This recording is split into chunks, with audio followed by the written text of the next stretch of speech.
The shuttle descent into the atmosphere of Vera was not so much a landing as it was an immersion. Ethan Vale pressed his forehead against the cool, transparent alloy of the viewing port, watching the darkness of space give way to a violet luminescence that seemed to vibrate against the hull. He had been to 6 habitable worlds in his 10 years as a diplomatic linguistic consultant, but none of them looked like this. Vera did not rely on the harsh, industrial sprawl of human colonies, nor did it possess the chaotic overgrowth of the agrarian rim worlds. Vera glowed. Below him, the capital city sprawled across a massive archipelago, the structures rising like crystalline stalagmites from a sea that mirrored the twin moons. The architecture was terrifyingly beautiful, a cathedral built from starlight and spun glass, connected by bridges of suspended hard light that pulsed with the rhythmic heartbeat of the city. Ethan adjusted the collar of his dress uniform, the fabric stiff and uncomfortable against his neck. He was 34 years old, brilliant at decoding syntax and grammar, but woefully underqualified for the sheer metaphysical weight of this assignment. He was a low-ranked envoy, sent because the senior ambassador had fallen ill with Rigelian flu 2 days before departure, and the United Earth Coalition needed a warm body to occupy the seat. "Do not look at the light too long," his briefing officer had warned him. "The Varans build with psycho-reactive materials. The city responds to the collective mood. If you stare too hard, it starts to stare back." The shuttle docked with a seamless hiss, the vibrations dying out instantly. Ethan grabbed his datapad, his knuckles white. He took a deep breath, trying to center himself. He had read the files. He knew about the Council of Harmonies. He knew about the resonance priests who could sing a man into a coma. And he knew the most unsettling rumor of all, that Varans could taste intent like perfume. If he was afraid, they would smell it on him like sour milk. The airlock cycled open. The scent hit him first. It was not the sterile recycled air of the ship, nor was it the heavy biological funk of a jungle planet. It smelled like ozone and petrichor, sharp and electric. A delegation waited for him on the obsidian platform. They were tall, slender beings with skin the color of polished pearl, their eyes wide and devoid of pupils, shifting colors like oil on water. "Welcome to Vera," the lead delegate said. Ethan touched his translator implant behind his ear, ensuring it was active. The voice did not come through the speaker. It resonated directly in his skull, a sensation like a hum against his teeth. "I am honored to stand within your light," Ethan replied, using the formal greeting he had practiced for 40 hours during the transit. The delegate tilted his head. "Your pronunciation is adequate," the Varan noted, his voice devoid of inflection. "But your anxiety is loud. It tastes of iron and static. Please follow. We do not wish to be late for the Resonance Gala." The walk to the palace was a blur of sensory overload. The walls seemed to breathe, shifting from pale blue to soft amber as they passed. Ethan tried to keep his mind blank, counting prime numbers to regulate his heartbeat, but the sheer alien grandeur of the place made it impossible.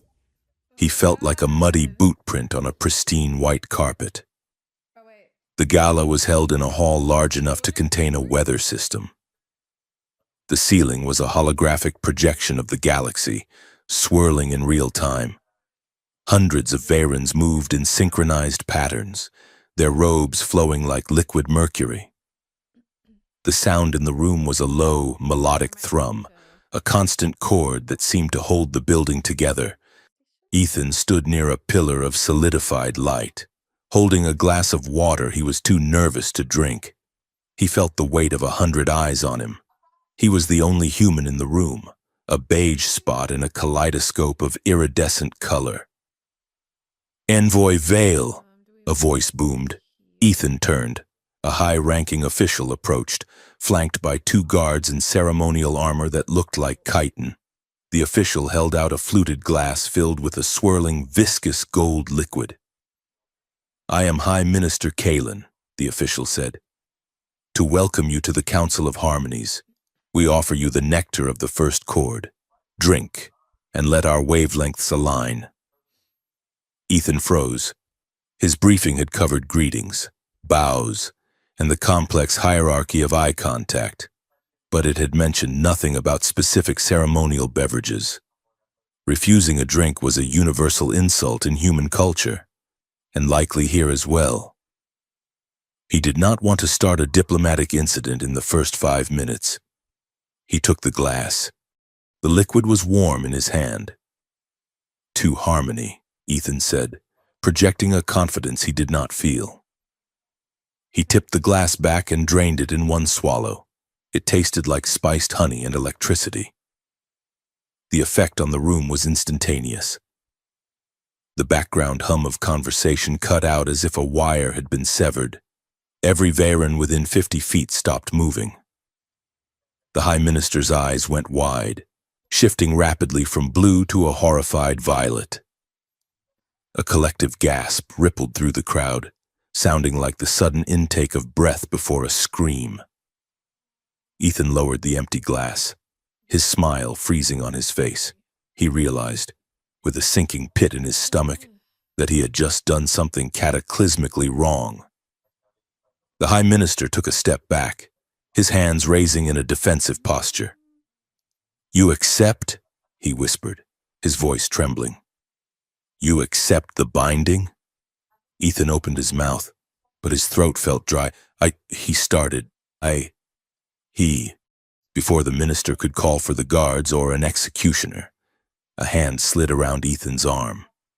It was cool, firm, and possessed a strength that belied the slender fingers. "Oh, stop it, Kalen!" A female voice cut through the tension. It was melodic, sharp, and laced with amusement. "You know humans have the digestive subtlety of a trash compactor. He thinks it is just a beverage. Look at him. He is terrified. He thinks he just drank poison." Ethan turned to look at his savior. She was stunning, even by the ethereal standards of her people. She was slightly shorter than the average Veyron, with hair that floated around her head as if she were underwater, shifting between silver and midnight blue. Her dress was a scandal of geometry, cut to reveal the bioluminescent patterns on her collarbone. But it was her face that held him. She had a smile too sharp to be innocent and eyes that seemed to read thoughts like subtitles. "Lyra Soren," the High Minister said, his tone a mix of deference and irritation. "This is a sacred ritual. He consumed the draft of eternal unification. He effectively just proposed a soul bond to me." Lyra laughed, a sound like glass chimes in a storm. "And I am sure you are very flattered, Minister, but look at his aura. It is not the gold of desire. It is the gray of confusion. He did not propose. He was thirsty." She turned to Ethan, her eyes dancing with mockery. "You are supposed to sip it. Envoy. Once. Then pour the rest on the floor to show you value the earth as much as the spirit. Drinking the whole thing implies you want to consume the other person's soul and merge consciousness forever." Ethan felt the blood drain from his face. "I did not know," he stammered. Looking back at the horrified minister, "I apologize. I intended no merger." Lyra patted his arm, her touch lingering just a second too long. "Come along, envoy. I will educate you before you accidentally declare war by sneezing." She steered him away from the stunned circle of dignitaries, moving with a fluid grace that parted the crowd like the prow of a ship. Ethan noticed the way the other Veyrons looked at her. They stepped aside quickly, dipping their heads. It was respect, certainly, but there was a razor edge of fear to it. She was beloved, but she was dangerous. They reached a secluded balcony overlooking the city. The air here was cooler, and the noise of the party was muffled by a sonic dampening field. Ethan leaned against the railing, exhaling a breath he felt he had been holding since orbit. "Thank you," he said quietly. "I think I almost caused an interplanetary incident." "Almost?" Lyra leaned back against the balustrade, watching him. "You just offered to mentally marry the Minister of Agriculture. It would have been a very boring union. He thinks only of grain quotas and rain cycles." She swirled a glass of clear liquid she had swiped from a passing tray. "You are Ethan Vale, the linguistic prodigy." "I am hardly a prodigy," Ethan said. "I just listen well." "And you are a terrible liar," Lyra said, her voice dropping an octave. Her playfulness vanished for a second, replaced by a clinical scrutiny. "I can taste your relief. It is sweet, like overripe fruit, but there is loneliness underneath it. A deep, cold hollow." Ethan looked at her, startled by the sudden shift in tone. The Varens claimed to sense emotion, but this felt invasive. It felt like she was reading the marginalia of his mind. "What do humans do?" she asked, tilting her head. "When you are lonely among strangers, when the silence gets too loud, do you sing? Do you resonance bond?" Ethan looked out at the city, at the impossible spires of light. He decided, for no reason he could name, to tell the truth. "We pretend," he said. "We act like we are exactly where we are meant to be.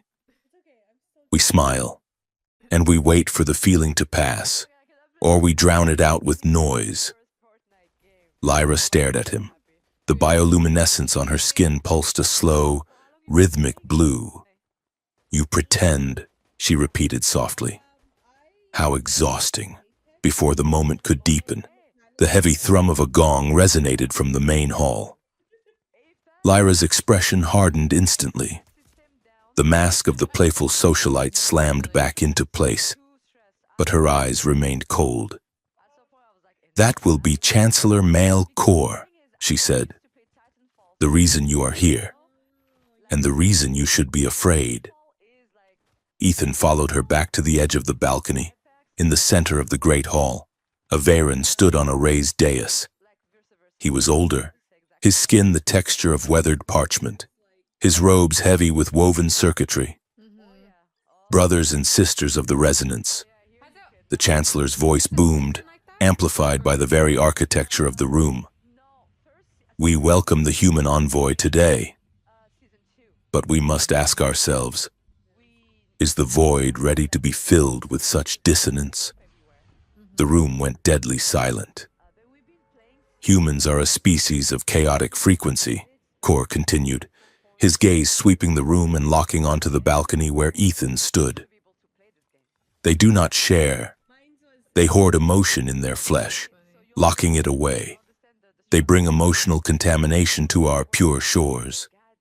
Can we negotiate with those who cannot even hear the music of their own souls?" Murmurs rippled through the crowd. Ethan felt the hostility rise like a physical heat. The air in the room seemed to thicken, pressing against his chest. Lyra leaned close to him, her voice a whisper that cut through the dread. "Smile. Ethan, do not let him taste your fear. If you falter now, he wins." Ethan forced his jaw to unclench. He stood straighter, meeting the Chancellor's gaze across the vast hall. He did not bow. He did not flinch. Core held the stare for a long moment, then turned away dismissively. "Let us hope," he said, "that the human can learn to sing before he breaks the song." The rest of the evening was a blur of veiled insults and cold shoulders. By the time Ethan was escorted to his secure suite in the guest wing of the palace, his head was pounding. The suite was luxurious, with walls that mimicked the view of a forest at twilight. But it was a cage. 2 guards stood outside his door. He was warned not to wander. Ethan threw his jacket onto the bed and went to the wash basin, splashing cold water on his face. He looked at himself in the mirror. He looked pale, out of his depth. He walked to the door to check the lock.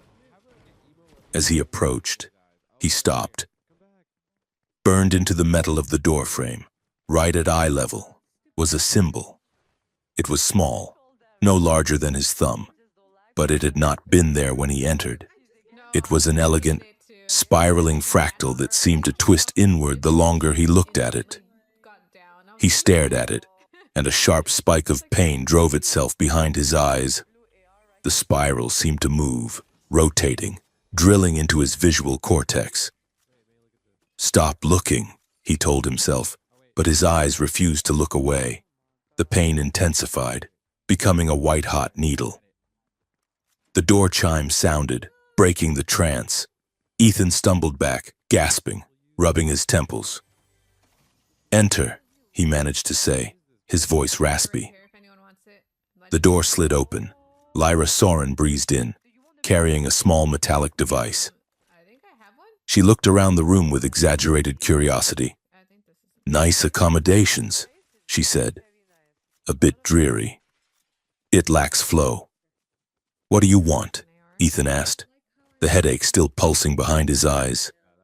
"And what is that thing on my door?" Lyra glanced at the burn mark and shrugged. A greeting card from the Chancellor's private security. A mild neuroglyph. It is meant to make you docile, suggestible. If you stare at it for an hour, you would probably agree to sign over your planet's water rights just to make the headache stop. Ethan stared at her.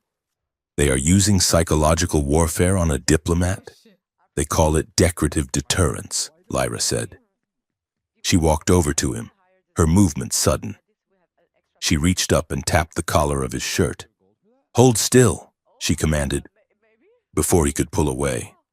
She slid a thin, cold disc under his collar, pressing it against his neck.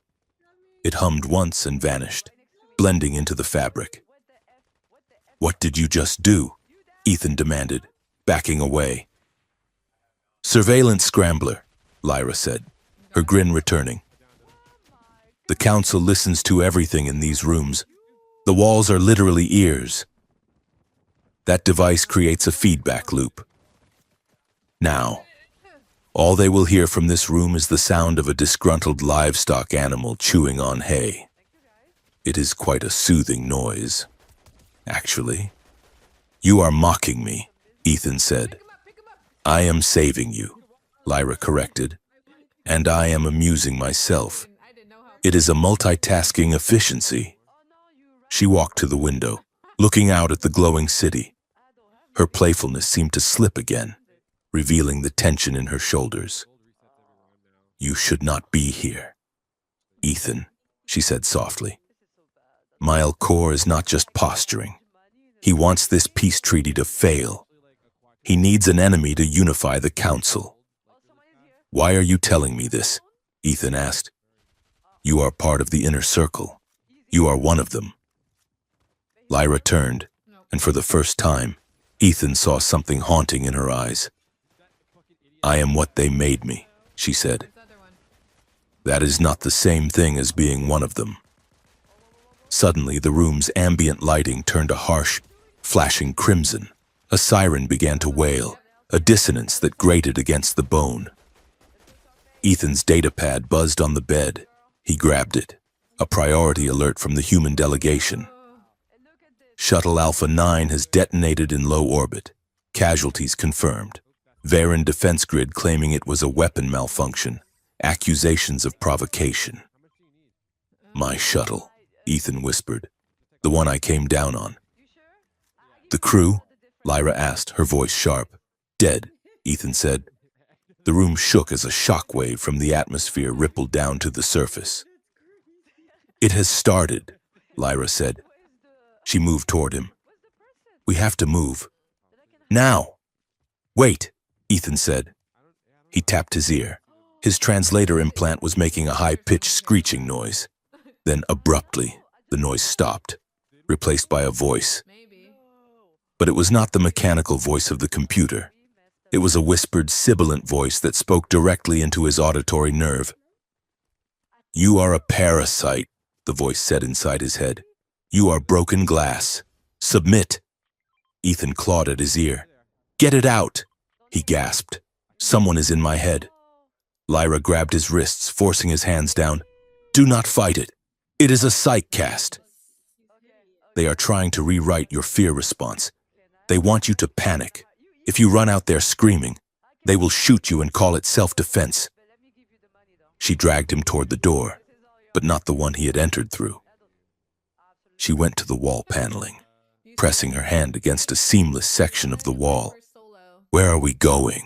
Ethan asked, his vision blurring as the voice in his head continued to whisper violent images. "Somewhere the eyes do not look," Lyra said. The wall panel hissed open, revealing a dark, narrow service passage. It smelled of ozone and stale air. "Come on, diplomat," Lyra said, pulling him into the darkness. "Try not to trip. I would hate to have to carry you." They ran. The corridors behind the palace walls were a stark contrast to the cathedral-like beauty of the public areas. These were the veins of the organism, cramped, filled with pulsating biocables and humming power conduits.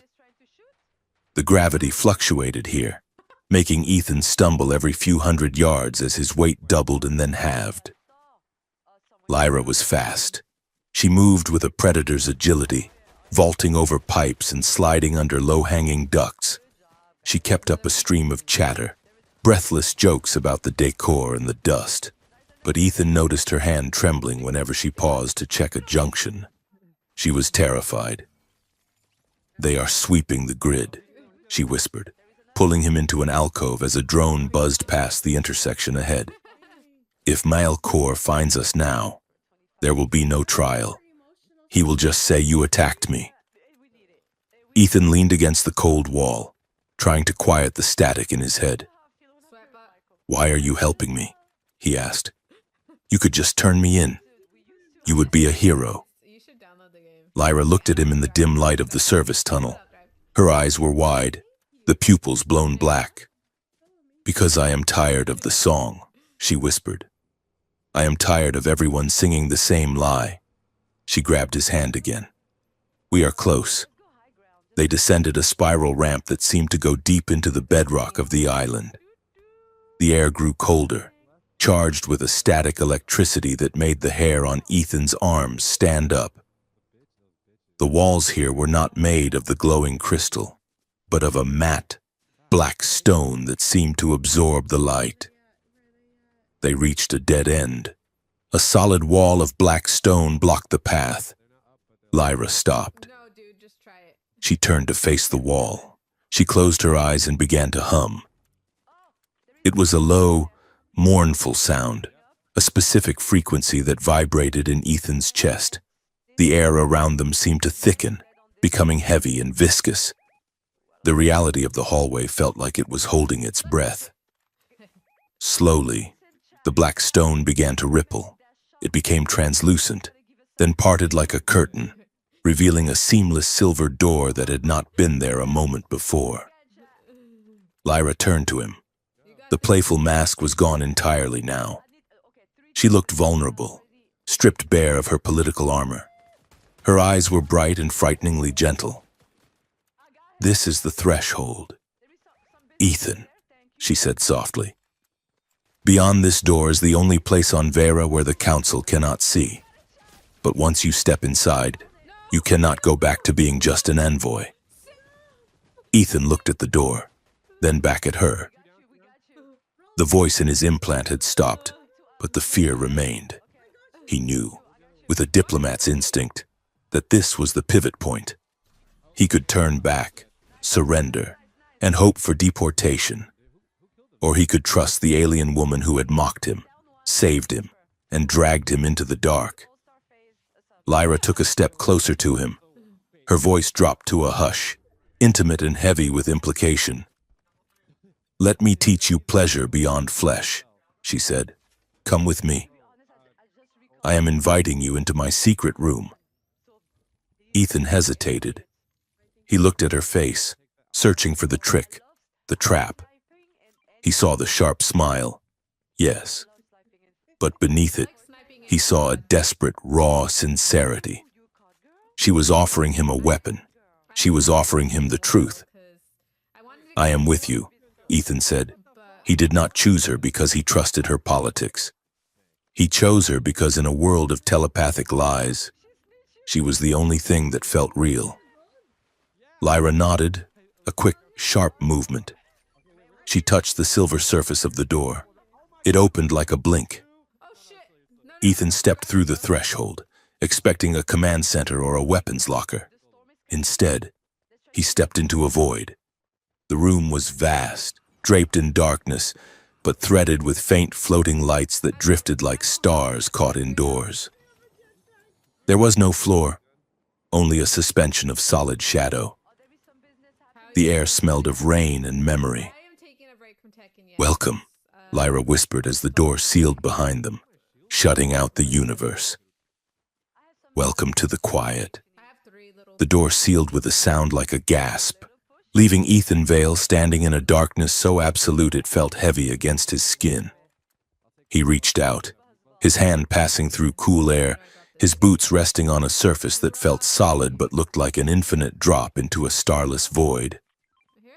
Relax. Diplomat. Lyra's voice came from everywhere and nowhere at once. It is not a dungeon. It is a canvas.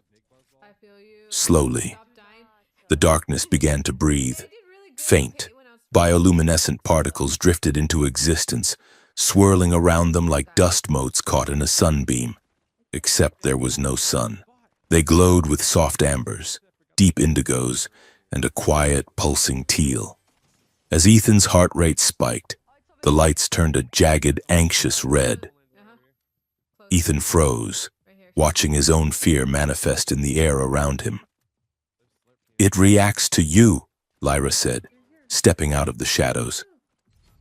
The lights clustered around her like obedient pets, nuzzling against her silhouette. This is a noetic chamber. You humans build rooms out of brick and steel to keep the weather out. We build rooms out of psychoreactive resin to keep the feelings in. Ethan turned in a slow circle, trying to process the impossibility of the architecture. There were no walls, only suggested boundaries of light. There was no furniture, only shifting undulations in the floor that rose to meet Lyra as she sat, forming a perfect ergonomic chair out of the shadow itself. I thought you said this was a bedroom, Ethan said, his voice tight. He felt exposed, stripped of the armor of his uniform even though he was fully clothed. I said it was a secret room, Lyra corrected. She crossed her legs, the slit in her dress revealing the intricate glowing tattoos that ran down her calf. And I said I would teach you pleasure. You assumed that meant a mattress and a bottle of wine. That is the problem with your species. Ethan, you think intimacy is something you do with your bodies? For us, the body is just the antenna. The signal is everything else. She gestured for him to sit. The floor rose up behind him, molding into a seat that felt disturbingly like a warm hand supporting his spine. Ethan sat, gripping the edges of the formed chair. So, what is this place? A therapy session? Lyra's smile was sharp, but her eyes held a fatigue he had not seen in the ballroom. Originally, yes, these chambers were designed to heal. If a mother lost a child, she could come here and sit in the memory of them until the grief became a song she could bear to sing. If lovers were separated by light years, they could leave an imprint of their devotion here for the other to find. It was beautiful. The lights around her dimmed, turning a bruised purple. But the council, she continued, her voice hardening, realized that a room that can replay love can also rewrite loyalty. They turn the resonance chambers into interrogation cells. They do not use torture. Ethan, torture is messy and creates resistance. They use this, They adjust your internal frequency until you love the state more than you love your own children. They tune you until obedience feels like ecstasy. Ethan felt a chill that had nothing to do with the temperature. That is why the Chancellor looked at me like I was a broken instrument. He wants to tune me. Precisely, Lyra said. And that is why we are here, to inoculate you. She stood up and walked toward him. The lights parted for her, creating a path. She stopped a foot away, close enough that he could smell the scent of ozone and rain that clung to her skin. I am going to show you how to open your mind without letting them inside, she said. But we have to establish rules. Rules? Ethan asked, trying to keep his voice steady as she leaned in. Consent, Lyra said, her tone suddenly fierce, spoken aloud, unambiguous. If you want to stop, you say stop, and the link breaks instantly. No hesitation, no negotiation. The council hides its prompts in layers of subconscious suggestion. I will not do that. I refuse to become what they are. Do you understand? I understand, Ethan said. She held out her hand, palm up. Her fingers were long, tipped with silver pigment. Then tell me, she whispered. Tell me I have permission to touch your thoughts. Ethan looked at her hand. He thought of the briefing files, the warnings about psychic contamination, the terrifying unknown of alien physiology. Then he looked at her face, seeing the defiant set of her jaw and the way she held her breath, waiting for him to trust her. You have permission, Ethan said. Lyra placed her hand gently against his chest, right over his heart. At first, there was nothing but the physical pressure of her palm.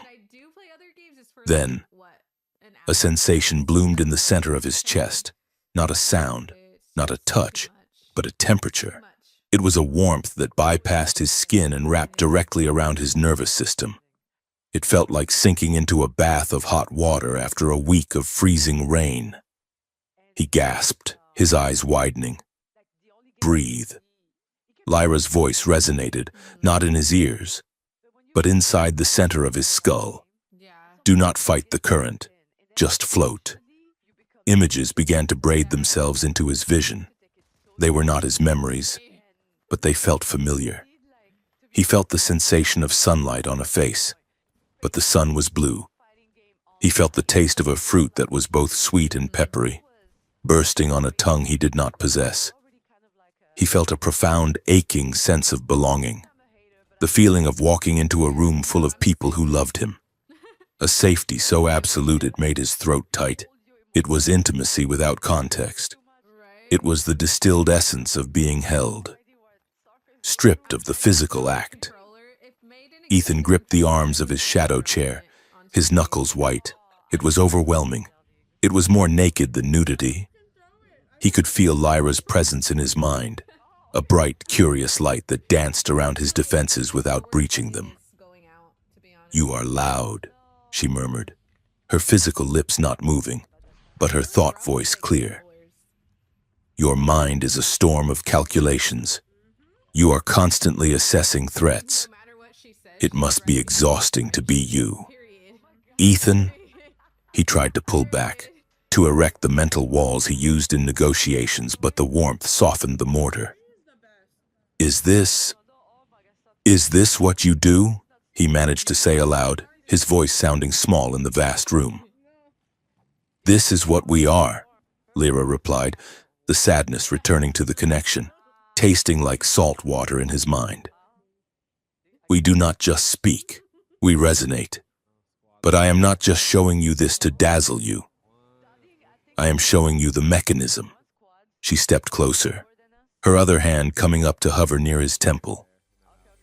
The warmth spiked, turning into a rush of adrenaline that was not his own. I am a key. Ethan, she confessed, the thought carrying a jagged edge of guilt. The council realized early on that my resonance is stronger than most. I can push through barriers. I can unlock minds that do not want to be opened. Ethan looked up at her, seeing the tears standing in her eyes. You read minds for them. I open them, she corrected. I go in, find the secrets, and lock the door behind me. I have done it 1,000 times. I have stripped diplomats of their leverage. I have made generals forget their strategies. I have been a weapon since I was old enough to sing. The lights in the room swirled violently, mimicking the turmoil in her confession. But I never wanted to be, she added, the mental voice cracking. Ethan felt a surge of romantic tension, but it was not the predatory seduction he had expected. It was a surge of recognition. He saw a woman standing on a precipice, handing him the rope that could hang her, just so he would understand why she was jumping. She was risking treason, risking execution, just to show him the truth of what she was. He reached up, his hand hovering over hers on his chest. He did not touch her skin, but he pushed back against the mental pressure, offering a stabilizing thought of his own. He projected the image of a stone wall, not a barrier, but a shelter, a place to rest. I believe you, he said. Lyra's eyes widened. She had expected judgment.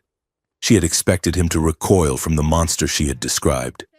Instead, he was offering her a place to stand. The room erupted in a soft, golden cascade of light, responding to the sudden harmony between them. Do not be so quick to forgive, Lyra warned, though her mental voice was trembling.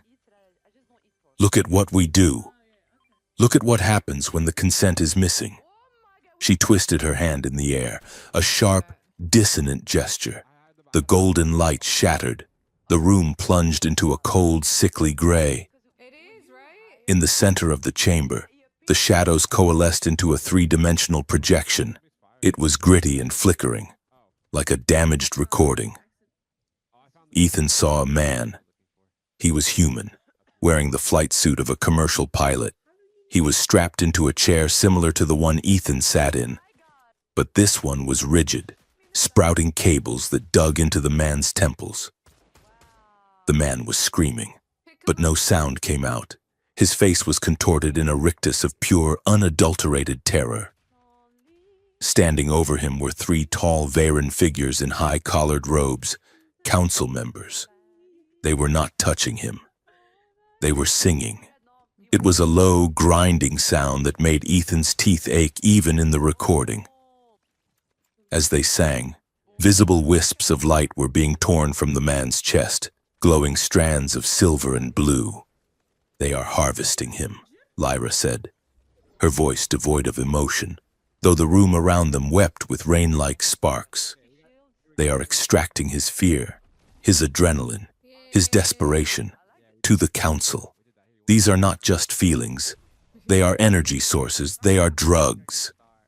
Ethan recoiled, pressing himself back into the chair.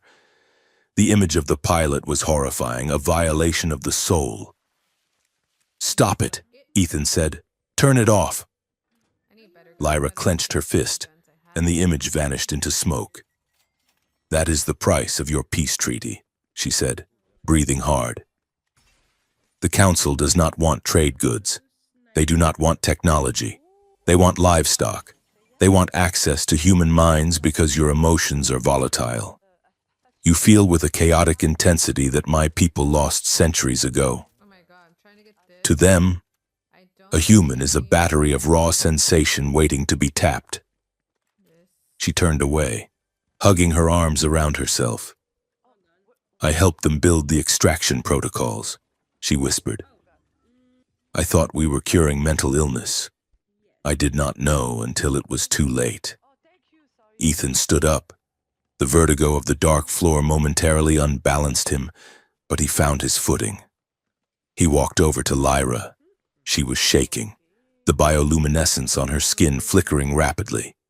He did not grab her. He did not offer a platitude. He simply stood next to her, close enough that she could feel his body heat, and spoke into the silence. You are showing me now, he said. That means you are not the machine. You are the sabotage. Lyra looked at him, her eyes searching his face. You are a strange diplomat, Ethan Vale. You see a monster and you offer it a chair. I see a woman who is terrified of her own power, Ethan said. And I know what it is like to be used by a government that sees you as a glorious asset rather than a person. He raised his hand, letting it hover inches from her cheek. The air between them crackled with static. It was a boundary-testing closeness, breath near breath. He could feel the ghost of her resonance reaching out, wanting to bridge the gap, wanting to collapse into the comfort he was offering. But he did not bridge it. He let the space exist, honoring the rules she had set. Intimacy first, physics second. Lyra let out a shaky laugh, the tension breaking slightly. You are doing it again, she said. Doing what? Projecting, she said. You are projecting stubborn moral superiority. It tastes like mint and old paper. Ethan cracked a smile. I have been told I am an acquired taste. He took a step back, trying to lighten the atmosphere before the gravity of the situation crushed them both. I want to make sure I am understanding the stakes here. You are saying the council wants to turn humanity into a psychic buffet? Essentially, Lyra said, wiping her eyes. Well, Ethan said, rubbing the back of his neck. I have to say, that really gets my goat. Lyra froze. The lights in the room stopped moving. She stared at him with absolute bewildered horror. What? She asked. Ethan blinked. It gets my goat. You know, it makes me angry. Lyra's expression did not change. You possess a goat, and the council has retrieved it? Why is your livestock relevant to this conspiracy? Is the goat a resonant creature? No, Ethan stammered, realizing his mistake. It is an idiom. It means, never mind, I just meant I am upset. Lyra stared at him for another second, and then, unexpectedly, she burst out laughing. It was not the polite, tinkling laughter of the gala. It was a deep, belly-shaking sound of release. You humans, she gasped, wiping a tear. You speak in riddles. Gets my goat. I thought I had missed a crucial briefing on Earth fauna. Ethan started to chuckle, the absurdity of the translation error cutting through the dread. I suppose it does sound ridiculous. Lyra laughed harder, leaning against him for support, her hand clutching his arm. The room responded instantly. The heavy, anxious purple lights shattered into a million tiny golden sparks that danced around them like amused fireflies. The air filled with the sound of chiming bells. For a moment, they were just two people laughing in the dark, the conspiracy forgotten. Then, the room froze. The golden fireflies stopped midair. They turned a stark, clinical white. A low hum vibrated through the floor, distinct from the room's usual ambiance. It was a mechanical, searching frequency. Lyra straightened up instantly, her laughter vanishing. Hush, she hissed. What is it? Ethan whispered. The room is listening, she said, her eyes darting to the ceiling. Not to us, to an external command. Someone is pinging the node. They are looking for active chambers. The council? Male core? She confirmed. He knows I am missing. He knows you are missing. He is sweeping the grid. She grabbed Ethan's hand, pulling him toward the center of the room. We do not have much time. I need to show you the core. The reason Mile Core is desperate enough to risk war. She waved her hand in a complex pattern. The floor in the center of the room dissolved, revealing a pillar of light that rose from the depths. Inside the pillar, suspended in anti-gravity, was a swirling vortex of liquid crystal. This is the resonance ledger, Lyra said. It looks like a storm, Ethan said. It is memory, Lyra said. Real memory, not the edited files the council releases to the public. Every time a key is used, every time a mind is wiped or a treaty is coerced, the emotional residue is stored here. The physics of our world demands it. Energy cannot be destroyed, only stored. This is the trash bin of the Council's conscience. She pointed to the swirling vortex. Mile Core plans to trigger a conflict with Earth. He sabotaged your shuttle. He will sabotage the peace talks tomorrow. He needs a war to justify the implementation of the harmonizing wave, a planetary mind-binding protocol that he claims will protect us from human aggression. But in reality, it will enslave both species. He will use the war to terrify your people into accepting neural dampers that he controls. We have to tell the coalition, Ethan said, the diplomat in him taking over. We need to get this evidence to my superiors. It is not that simple, Lyra said. Electronic files can be faked. Video can be deep-faked. But this... She reached into the pillar of light. Her hand disappeared into the vortex. She winced, as if the memories were burning her. This is a resonance ledger, she repeated. It stores truth in patterns of shared feeling. It is impossible to falsify because you cannot fake the specific biosignature of a moment. You cannot fake the feeling of a man dying or a woman being betrayed. It is the only evidence a Varen court or a human jury will believe, because it can be felt. She pulled her hand back. In her palm sat a small, glowing sphere of the liquid crystal. It pulsed with a heavy, sorrowful rhythm. I cannot carry this alone. Ethan, she said, looking up at him.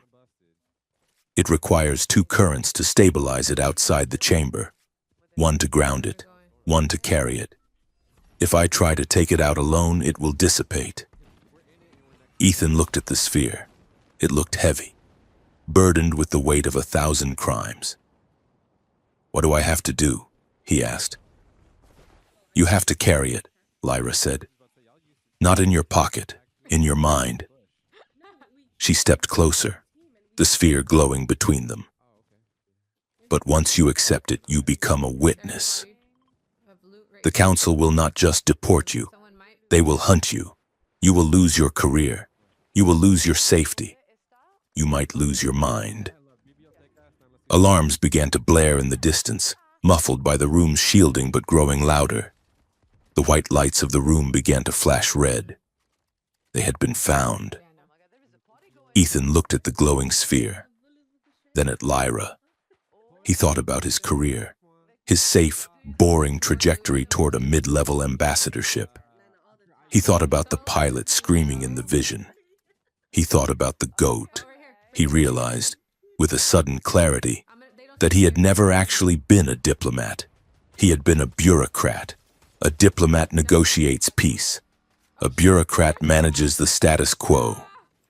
If I have to choose between my career and my conscience, Ethan said, his voice steady, I choose the one that lets me sleep at night. Lyra looked at him, and for the first time, her smile was not sharp. It was soft and incredibly sad. Then brace yourself, she said. She pressed the sphere against his chest. It did not hurt. It felt like being struck by lightning that moved in slow motion.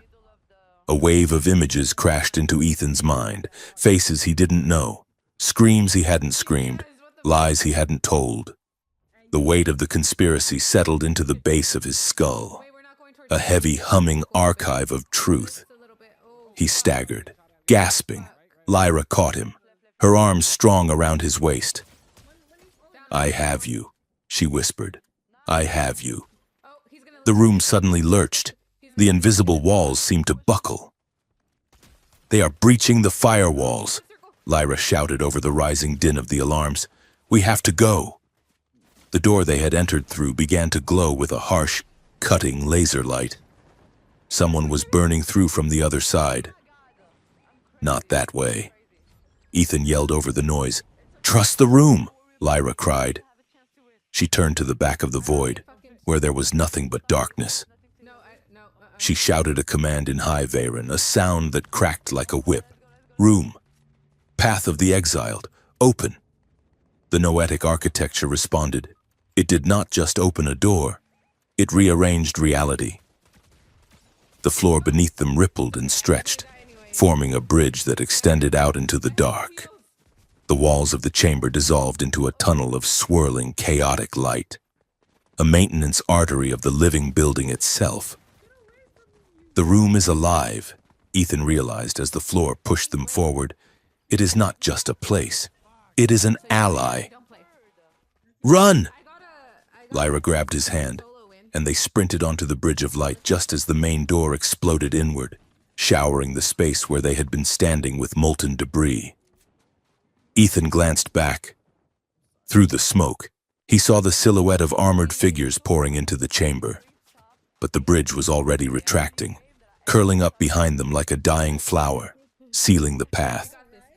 He gripped Lyra's hand tighter, feeling the pulse of her fear and the heavy, humming weight of the truth buried in his mind.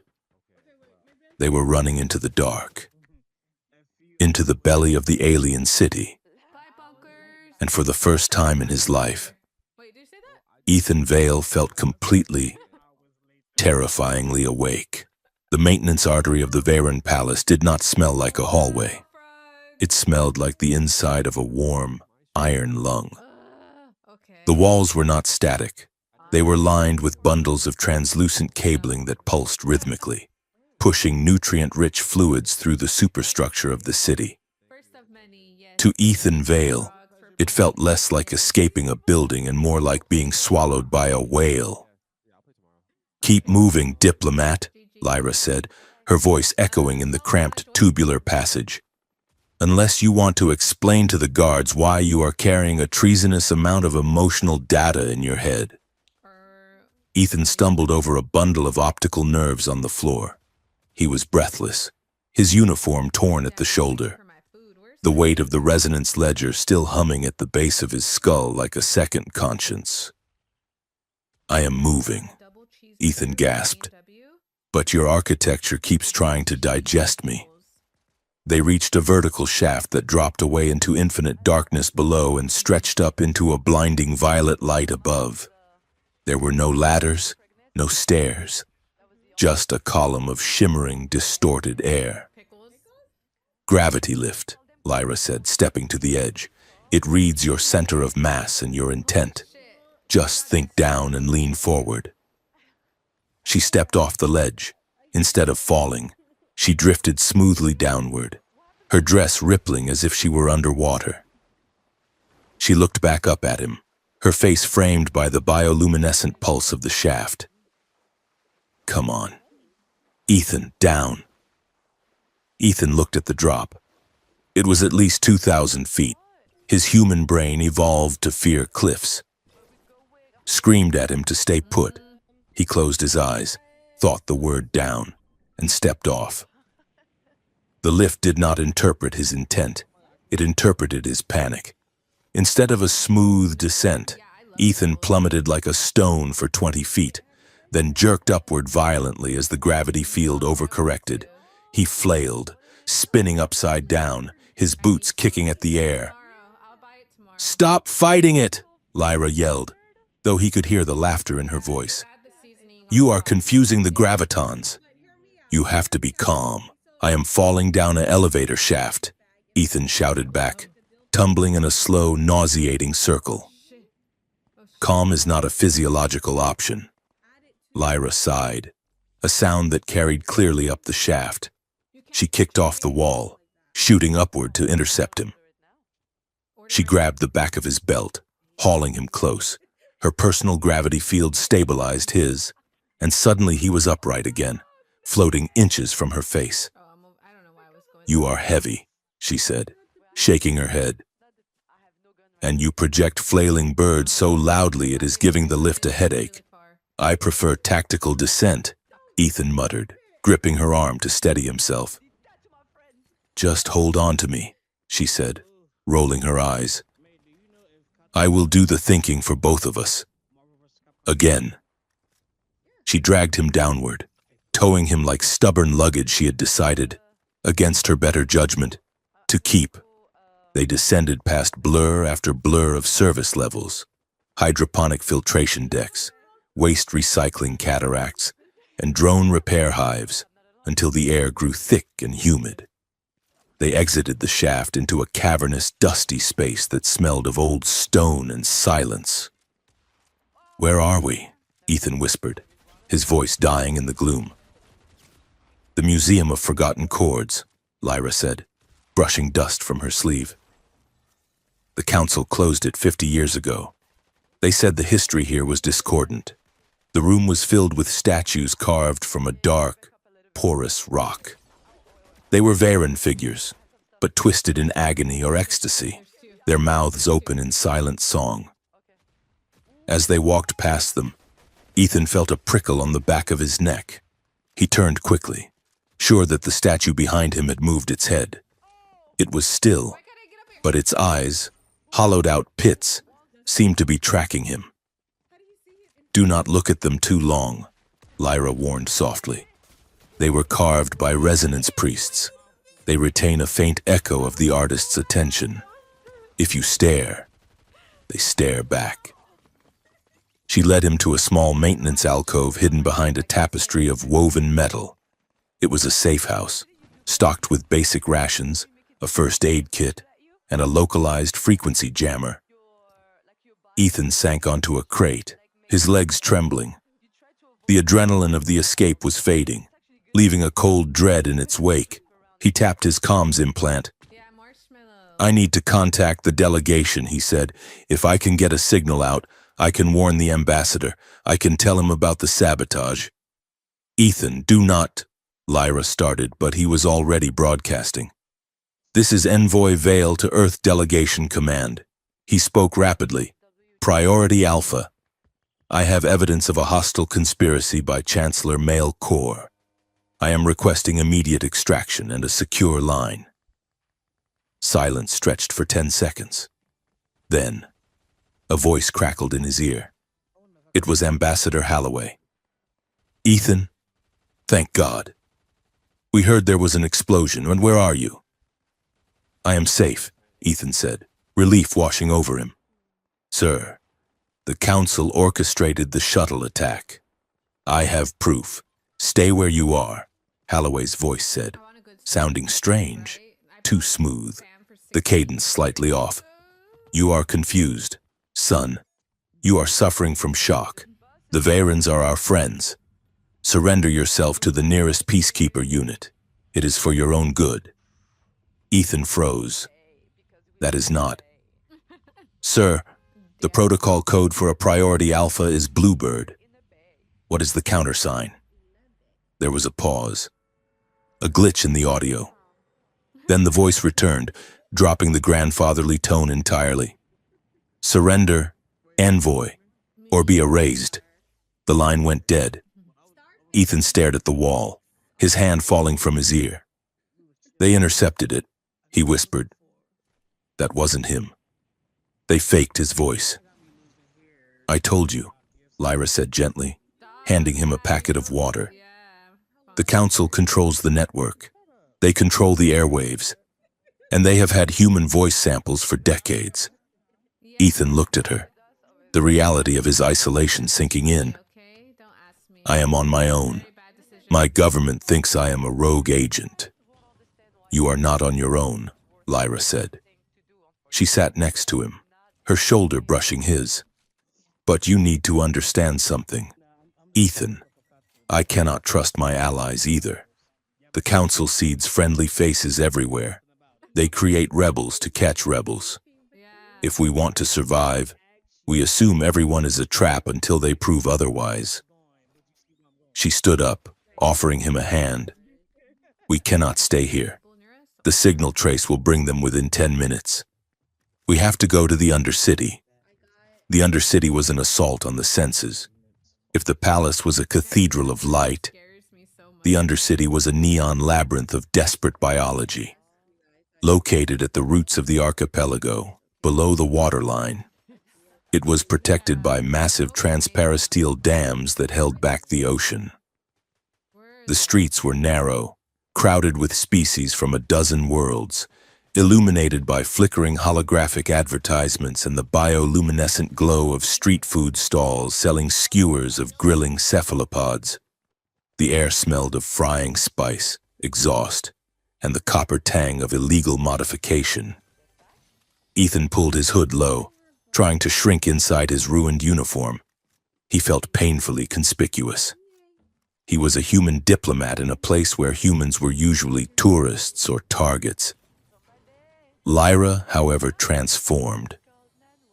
She adjusted her dress, tearing the hem to make it look rougher. She mussed her hair and adopted a swagger that was entirely unlike the poised aristocrat of the gala. "Walk like you own the pavement," she hissed at him. "If you look like a victim, you will be one." She looped her arm through his, pulling him close. She laughed loudly at nothing, pointing at a stall selling black market memory chips. "Look at that! Darling!" she shouted, her voice carrying over the crowd. "Cheap trash! I told you we should have gone to the spiral sector." Ethan blinked, startled by the volume. Lyra pinched his arm hard. "Laugh," she muttered through her smiling teeth. "You are my drunken lover.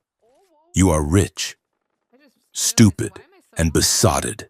Make them underestimate you."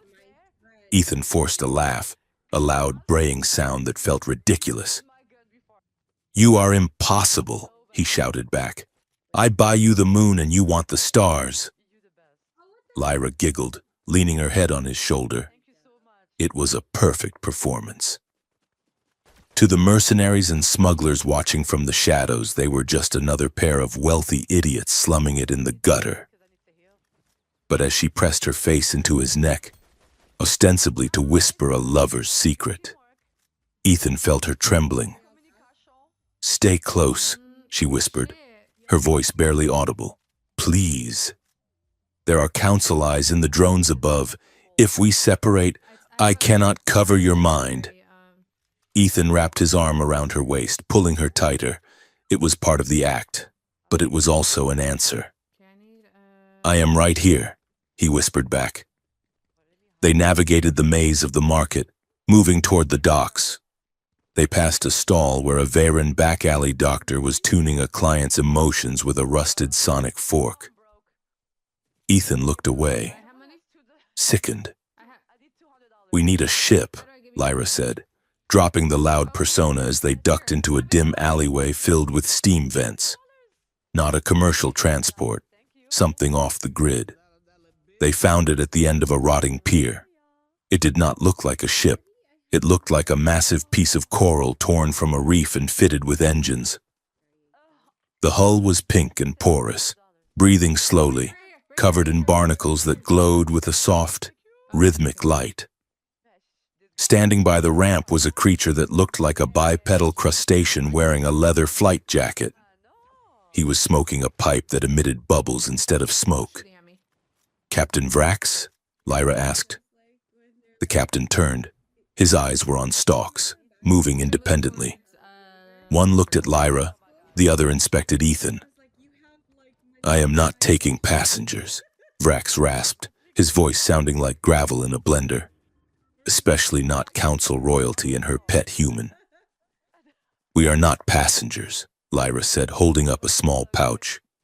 "We are cargo, and we are paying in refined resonance crystals." Vrax's eyes both snapped to the pouch. He sniffed the air. "High grade," he grunted.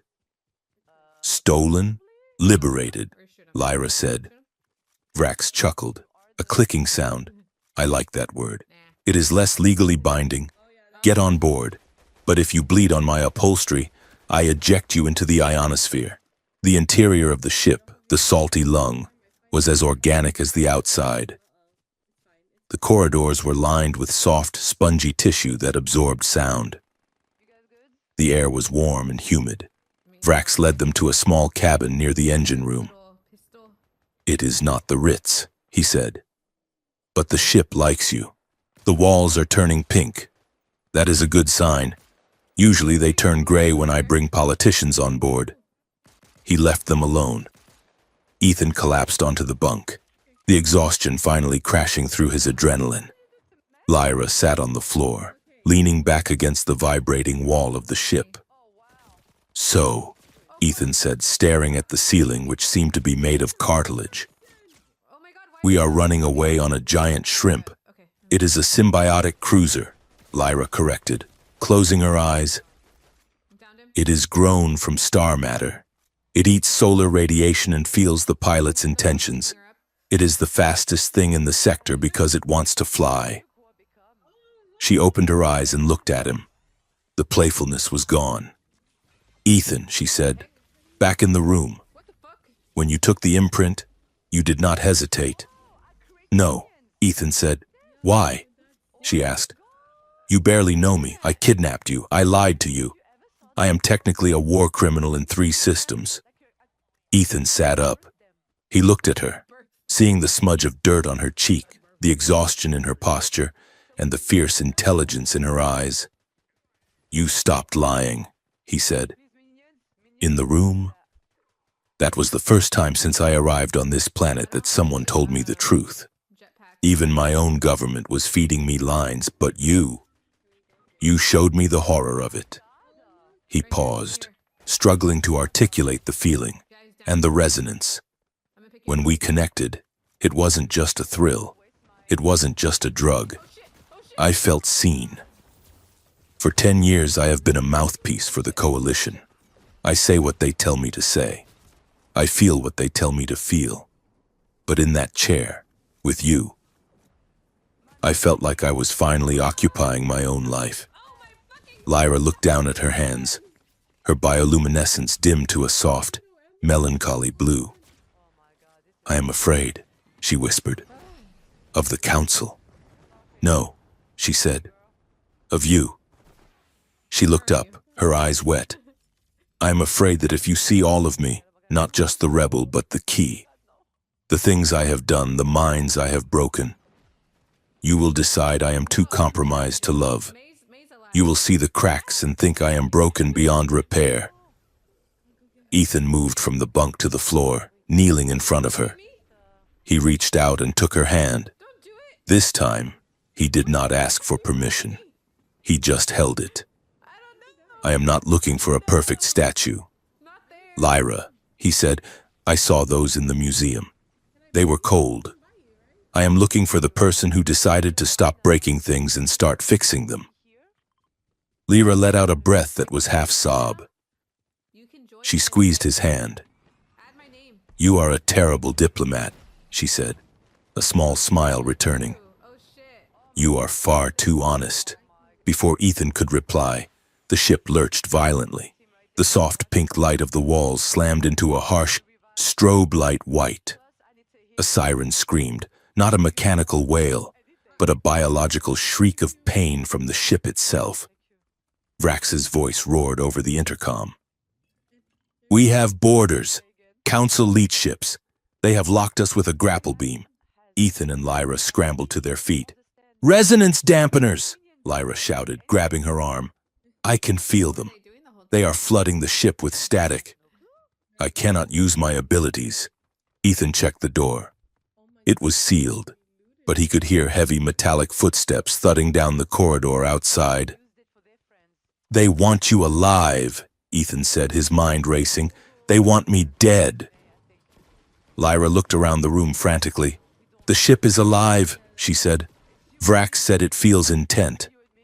But the dampeners are blinding it. We have to tell it what to do physically."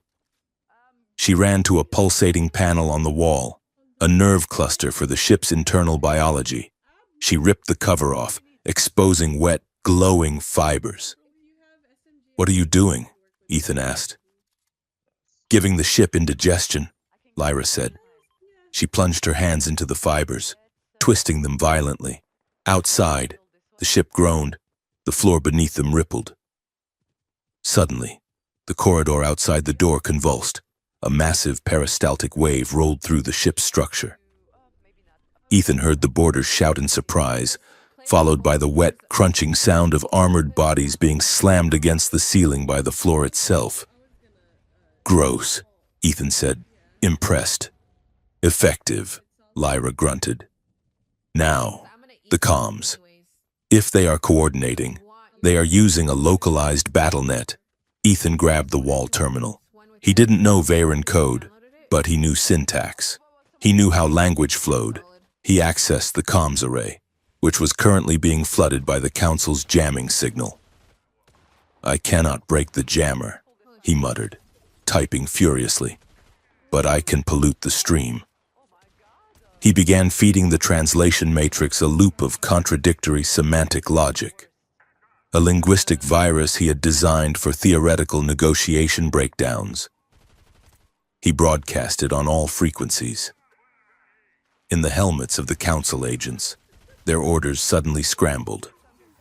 Advance became retreat. Capture became eject. Target became self. Confusion reigned in the corridor. "We have lost tactical cohesion," a guard's voice screamed over the intercom. "The orders are gibberish. Vrax, get us out of here," Ethan shouted at the ceiling. "Hold on to your stomachs," Vrax yelled. The ship twisted, its hull contracting like a muscle. With a sickening lurch, it broke the grapple lock, tearing a chunk of its own coral armor off in the process. The engines roared, and they blasted away into hyperspace, leaving the confused Council agents floating in the void. They dropped out of warp 3 hours later in the shadow of a fractured moon. It was a place of broken beauty. The moon had been shattered eons ago by a celestial impact, but the gravity core remained active. Massive islands of rock, some the size of cities, floated in a glittering ring around the central core. Waterfalls tumbled from one island to another through the vacuum, frozen in mist, only to liquefy again as they hit the atmosphere of the next fragment. "This is the sanctuary of the broken note," Lyra said as Vrax navigated the ship toward a landing platform on a jungle-covered island. "Why here?" Ethan asked, looking out at the floating continents. "Because this is where it started," she said. They landed near a ruined temple, overgrown with purple vines. Vrax stayed with the ship to repair the hull. "You kids go have your epiphany," the captain grumbled. "I have to regrow a bulkhead." Lyra led Ethan into the ruins. It was an archive, rows of crystalline tablets gathering dust. "This was the first resonance chamber," Lyra explained, walking through the silent halls, before the council, before the politics. The priests here didn't use resonance to control. They used it to heal. She stopped at a mural painted on the wall. It showed Varens and other species sitting in a circle, light flowing between them. The secret room was meant to be a place where you could take your trauma, your grief, your fear, and share the weight of it with someone else, she said. So you didn't have to carry it alone. That is what pleasure is supposed to be. Ethan. Not just sensation, but relief. The relief of being known without being judged. Ethan looked at the mural. He thought about the pilots, the diplomats, the millions of people the council planned to harmonize into mindless obedience. "They took a medicine and turned it into a poison," he said. "Yes," Lyra said, "and I helped them. Because it was easier to be a key than to be a victim. It was easier to inflict the silence than to scream." She turned to him. "That is the lesson I learned too late. Seeking pleasure to escape pain is easy. It is addiction. But seeking pleasure to face pain, to let someone see the wound and still touch you, that is courage." Ethan walked to her. He placed his hands on her shoulders. "Then let's be brave," he said. Lyra nodded. She pulled a small, clear crystal from her pocket. "We need insurance," she said. "Mile Core will try to edit our memories. He will try to make us forget what we know, forget each other. We need an anchor." She held the crystal up between them. "A resonance imprint," she said. "We record the truth of this moment, the way we feel right now. The fear, the hope, the love, We braid it into a pattern that is too complex to be faked. If they wipe us, this crystal can restore the original file. It can remind us who we are. How do we do it? Ethan asked. We just feel, Lyra said. Together. She pressed the crystal against his forehead, and then leaned her own forehead against his, sandwiching the stone between them. Close your eyes, she whispered. Ethan closed his eyes. He didn't try to think of a tactical report. He didn't try to compose a speech. He just let himself feel. He felt the rough stone of the floor beneath his boots. He felt the humidity of the jungle air. He felt the smell of Lyra's hair, ozone and rain. And deeper than that, he felt the fierce protective heat of his own heart. He felt the terror of the chase, the anger at the injustice, and the profound, stabilizing gravity of the woman standing in front of him. He felt her fear, vibrating against his mind like a plucked string. He felt her guilt, a heavy, cold stone, and he wrapped his own warmth around that stone, not trying to remove it, but acknowledging it. I see it, he projected, and I am still here. The crystal grew warm between them.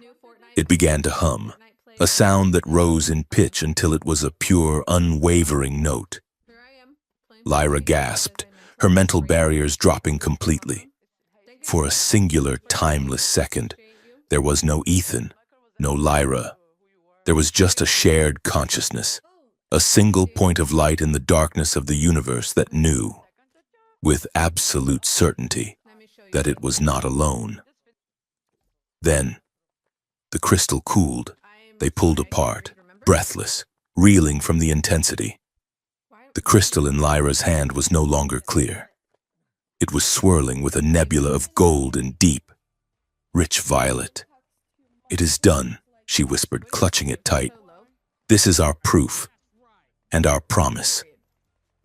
Ethan looked at the crystal, then at her. Now we just have to survive long enough to use it, he said.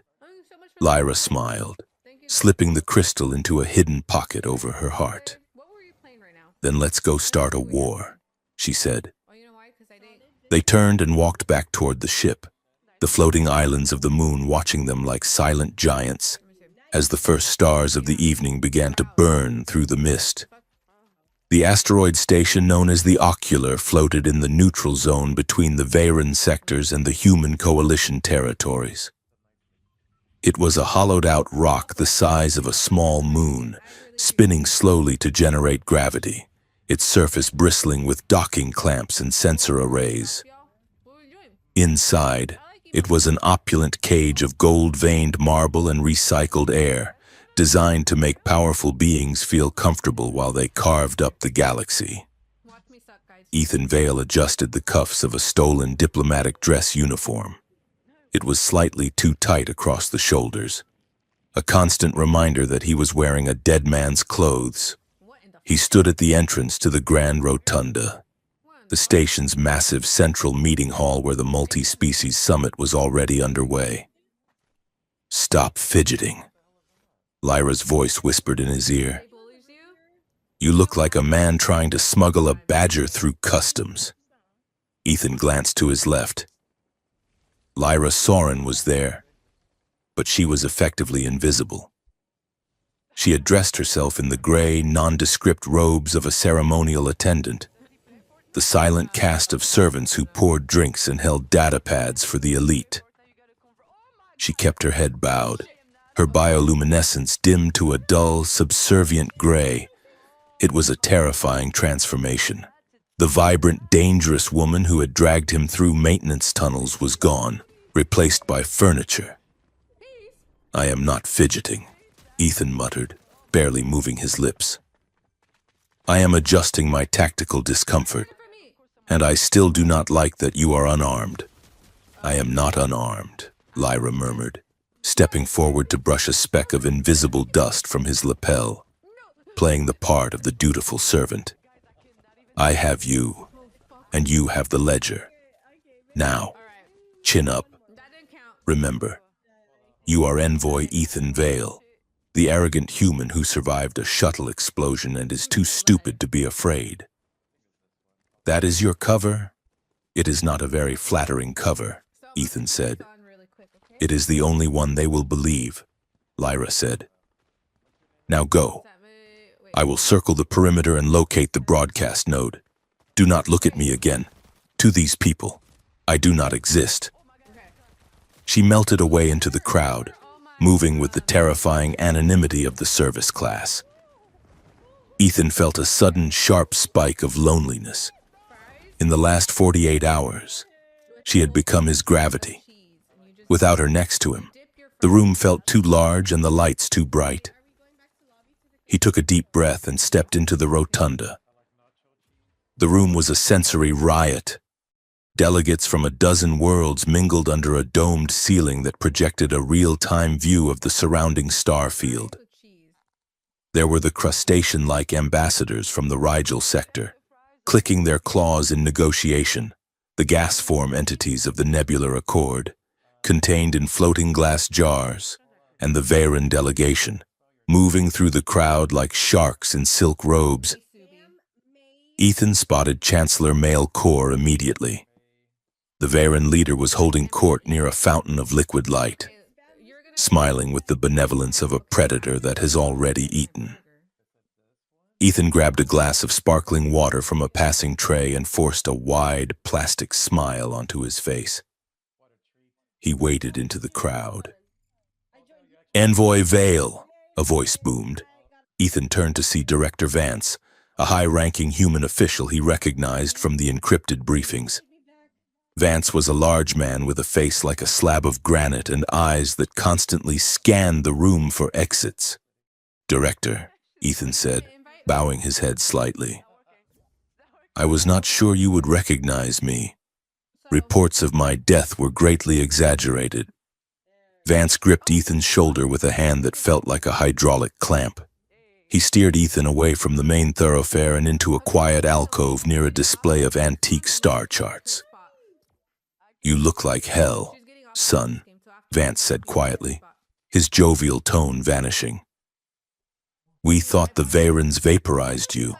We were drafting a very strongly worded letter of condemnation." "They tried," Ethan said, keeping his voice low. "Director, we have a problem. The Council is not here to sign a trade treaty. Malcor is planning to—" "I know," Vance interrupted. Ethan froze. "You know?" Vance took a sip of his drink, looking out at the party. "We know about the resonance technology. We know it can influence behavior. That is why we are here." "Ethan?" Ethan felt a cold pit open in his stomach. "Sir, it does not just influence behavior, it enslaves. I have seen it. They harvest fear. They rewrite memories." Vance looked at Ethan, and for the first time, Ethan saw the calculation behind the man's eyes. It was not the look of a victim. It was the look of a buyer. "Ethan," Vance said, his voice dropping to a harsh whisper. "The galaxy is a dangerous neighborhood. The Coalition needs leverage. If the Veyrons have a weapon that can ensure loyalty, that can pacify a population without firing a shot, well, humanity cannot afford to be the only ones without it." Ethan stared at him. "You want to buy it? You want to use the mind control tech? We call it stabilization protocols," Vance corrected.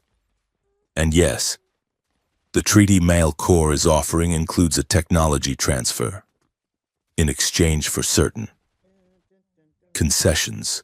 We get the blueprints for the resonance chambers." Ethan took a step back. The room seemed to tilt. He had thought he was saving humanity from an alien threat. He had not realized humanity was standing in line to purchase the shackles. "You are going to let them edit us," Ethan whispered. "Compromise is the language of survival," Vance said, his eyes hardening.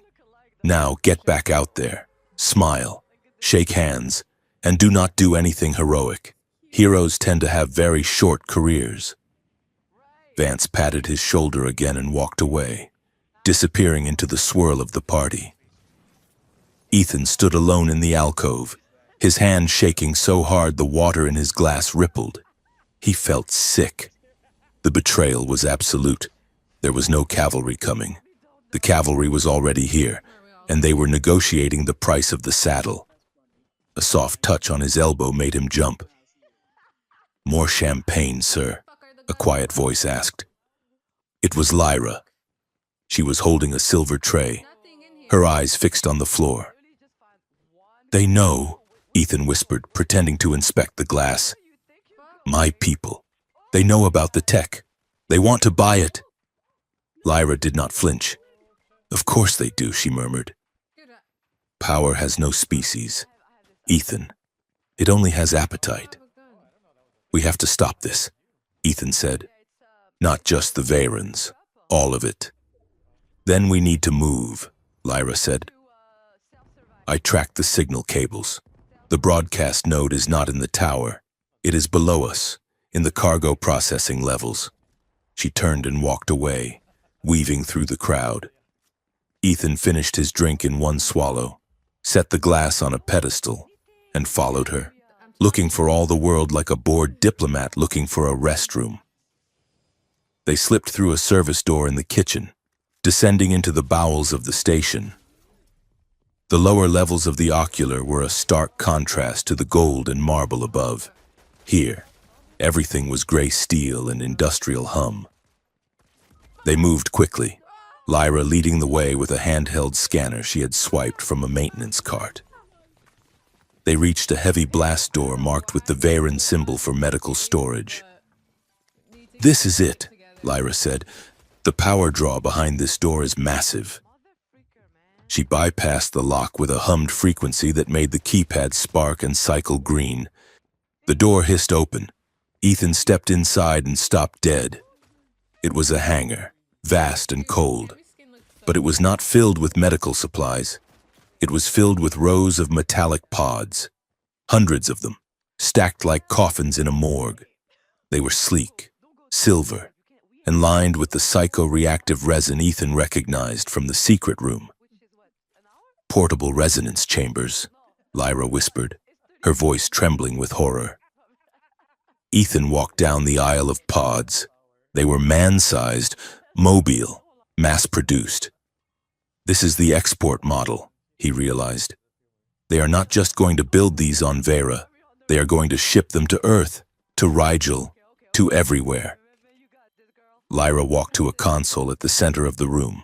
She accessed the manifest, targeting parameters. She read, her face pale in the blue light of the screen. Dissidents, union leaders, journalists, opposition politicians. She looked up at Ethan. "This is Maelkor's grand design. He does not want to conquer the galaxy with fleets. He wants to sell every government the means to silence their own people. It is a franchise of tyranny." "We have to burn it down," Ethan said, his hands clenching into fists. "No," Lyra said. "If we destroy it, they will just build more. We have to expose it. We have to show the summit what these things really do." She tapped the console. The station's central broadcast is scheduled for the signing ceremony in 1 hour. If we can jack into the feed, we can play the resonance ledger. We can make everyone in the rotunda feel the truth. She began to type furiously, overriding the security protocols. Ethan stood guard, watching the door. The silence of the hangar was oppressive, filled with the ghostly potential of 1,000 silenced minds. Lyra stopped typing. She let out a sharp, ragged breath. "What is it?" Ethan asked, turning to her. Lyra was staring at the screen. She was not looking at code. She was looking at a file. "It is an execution order," she whispered. Ethan walked over to the console. On the screen was a Varen legal document. It authorized the immediate termination of the traitor Lyra Soren. "That is not surprising," Ethan said gently. "You are a rebel." "Look at the date," Lyra said, pointing a shaking finger. Ethan looked. The date was 3 days ago, before they had escaped the palace, before the chase. They knew, Lyra said, her voice cracking. They knew I was going to turn. They let me escape. They let me take you. Then why? Ethan asked, a cold dread creeping up his spine. Because they needed a demonstration, Lyra said, tears spilling over her lashes. They needed a human diplomat to be corrupted by a Varen radical. They are going to use us as the example of why the galaxy needs these chambers. We are the villains in their narrative. Ethan, I am the seductress, and you are the victim of emotional contamination. She backed away from the console, shaking her head. I led you right here. I did exactly what they wanted. Lyra, stop, Ethan said, reaching for her. Do not touch me, she snapped, backing into one of the pods. I am a plague. Ethan, everything I touch breaks. I wanted to be a hero, but I am just a puppet with a longer string. She slid down the side of the pod, burying her face in her hands. Ethan stood there for a moment, listening to the hum of the terrible machines. Then he knelt in front of her. Why did you invite me? He asked softly. Lyra looked up, her eyes red and wild. What? Back at the palace, Ethan said. You could have chosen anyone. You could have chosen a high-ranking general. You could have chosen a spy. Why did you pick the low-ranked linguistic consultant who tripped over his own feet at the party? Lyra stared at him, her breath hitching. Because you were lonely, she whispered. Ethan waited. And because I was dying, she confessed, the words rushing out. I knew this mission was a one-way trip. I knew I would probably burn for it. And I didn't want to die without having one real thing. Just one. I have spent my whole life inside other people's heads, manipulating their feelings, manufacturing their love. I wanted someone to look at me, the real me, and not look away. She looked at him, her expression raw and terrified. I used you, Ethan. I needed you to be my witness because I was too scared to be alone in the dark. Ethan reached out. This time, he did not hover. He took her hands. They were cold and trembling. You didn't use me, he said firmly. You woke me up. He leaned in, his face inches from hers. The air between them charged with a sudden, intense resonance. It was not the forced compatibility of the gala drink. It was the friction of two people standing on the edge of a cliff, deciding to jump together. I am not a victim, Lyra, Ethan said. And I am not a diplomat right now. I am just the man who knows you. He raised her hands to his chest, pressing them against the fabric of his stolen uniform, right over his heart. Feel that? He asked. That isn't fear. Lyra closed her eyes. Her fingers curled against his chest. Through the fabric, through the skin, she felt the steady, stubborn rhythm of his life. She let out a long, shuddering sigh. The tension in her shoulders broke. She leaned forward, resting her forehead against his. Teach me, she whispered. What? You said I taught you pleasure beyond flesh, she said. Teach me something human. Teach me how to stay when you want to run. Ethan moved one hand to the back of her neck, his thumb brushing the sensitive skin behind her ear. You stay because the alternative is silence, he said. He kissed her. It was not a movie kiss. It was desperate, salty with tears, and terrified. But in that contact, something shifted. The resonance between them flared not into a blinding light, but into a deep, grounding hum. Lyra gasped against his mouth. She wasn't pushing images into his head. She was pulling him in. Ethan felt her consciousness wrap around his, not to control, but to hold. He felt her exhaustion, her terror, and beneath it all, a fierce, burning hope that looked exactly like his face. He realized then what she had been trying to say in the secret room. Pleasure wasn't about sensation. It was about empathy. It was about the terrifying act of letting someone else occupy the space where your defenses used to be.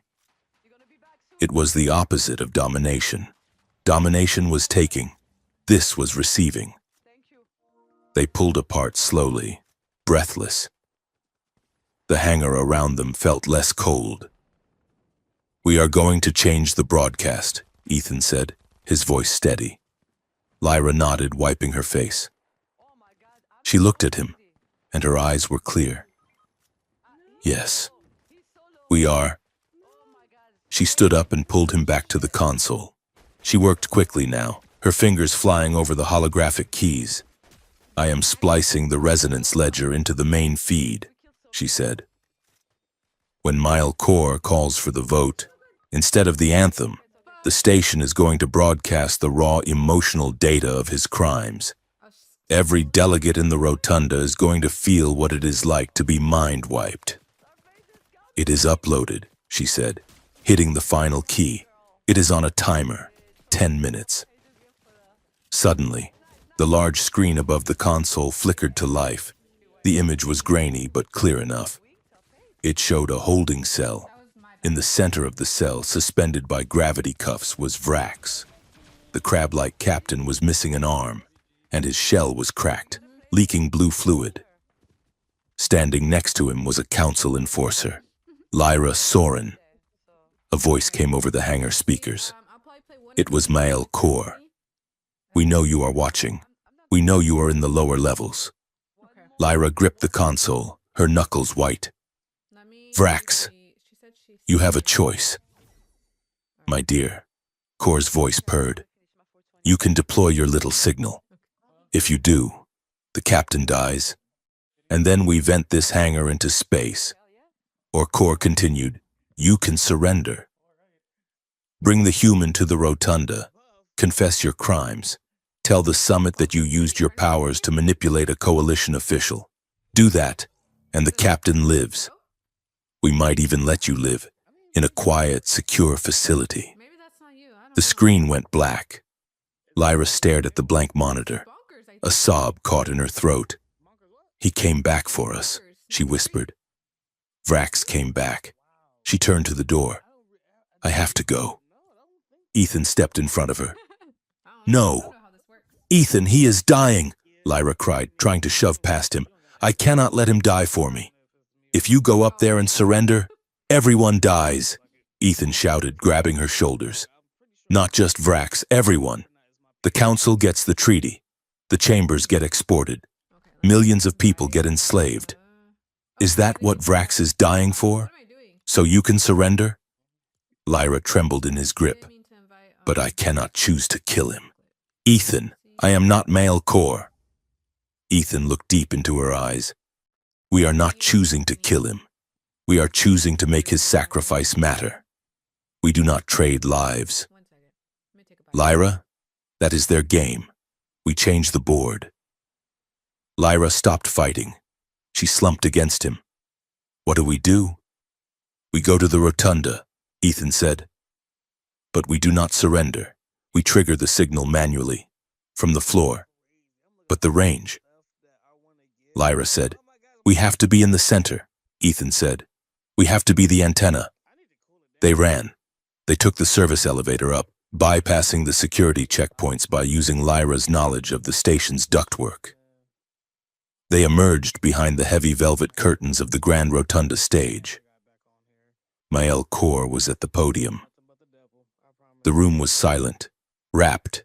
"The time has come," Core was saying, his voice amplified to fill the dome, to put aside the chaotic emotions that lead to war. "The Treaty of Harmony is more than a document. It is a promise of peace." Ethan looked at Lyra. Her face was set in stone. She reached into her pocket and pulled out the crystal, the resonance ledger.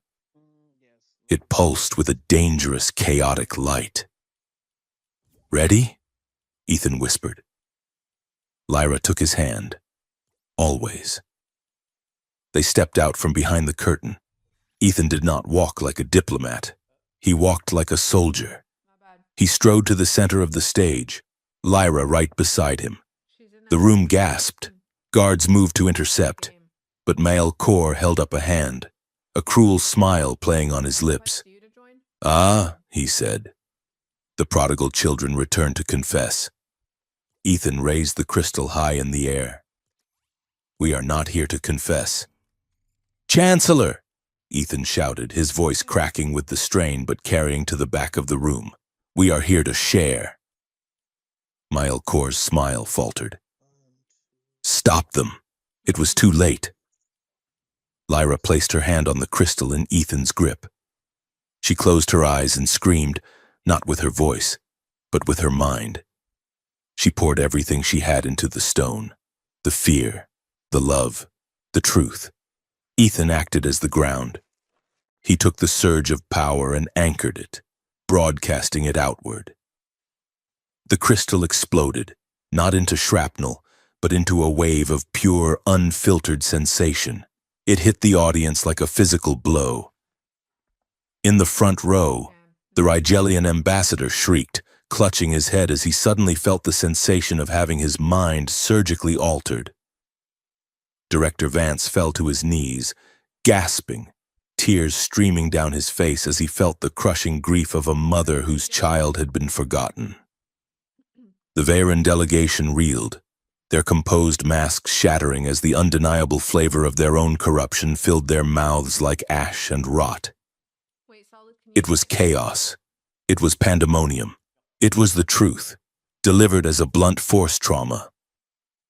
The lies of the council were stripped away. The harmony was revealed as a cage.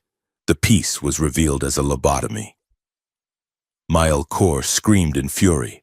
He drew a weapon from his robes, not a standard blaster, but a sleek, tuning fork-shaped device. "Kill them!" he shrieked, pointing it at the stage. The device fired. It did not shoot a laser. It shot a concentrated pulse of dissonant sonic energy. A mind-edit pulse. Ethan saw it coming.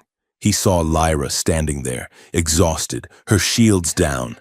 He did not think. He moved. He threw himself in front of her. The pulse hit him square in the chest. It didn't feel like burning. It felt like someone had reached into his brain and turned the lights off. Ethan was thrown backward, skidding across the marble floor. His vision went white, then gray. He could hear screaming.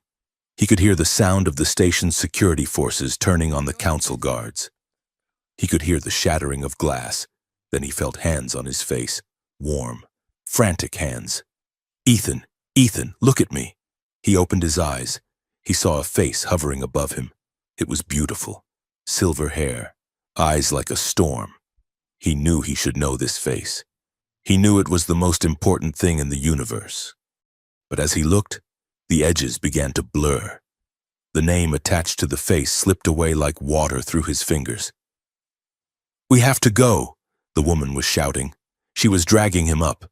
Ethan stumbled to his feet. His head felt light, empty. "Who?" He started to ask, but the words wouldn't form. "Just run," she cried. She pulled him through the chaos, through the panicking crowd, toward the docking bays. Ethan ran because she was pulling him. He ran because his body remembered that he trusted her. But as they sprinted down the corridor, looking for a ship, Ethan Vale realized with a terrifying, hollow certainty that he could not remember why he loved her. He only knew that he did, and the silence in his head was getting louder. Ethan woke to the smell of antiseptic and the hum of a sublight drive. He knew exactly where he was, aboard a stolen medical skiff on the outskirts of the Veyron system. He knew his name was Ethan Vale. He knew he was a diplomat from Earth.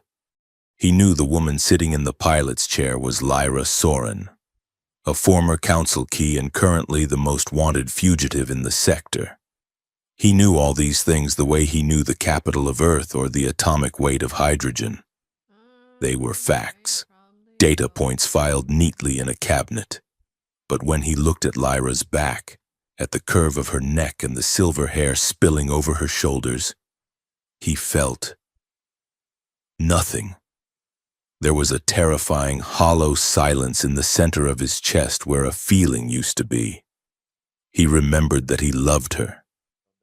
He could recall the scene in the hangar, the kiss, the desperate sprint to the stage, but he could not recall why. The texture of the emotion was gone, scrubbed clean by the mind-edit pulse male core had fired into his chest.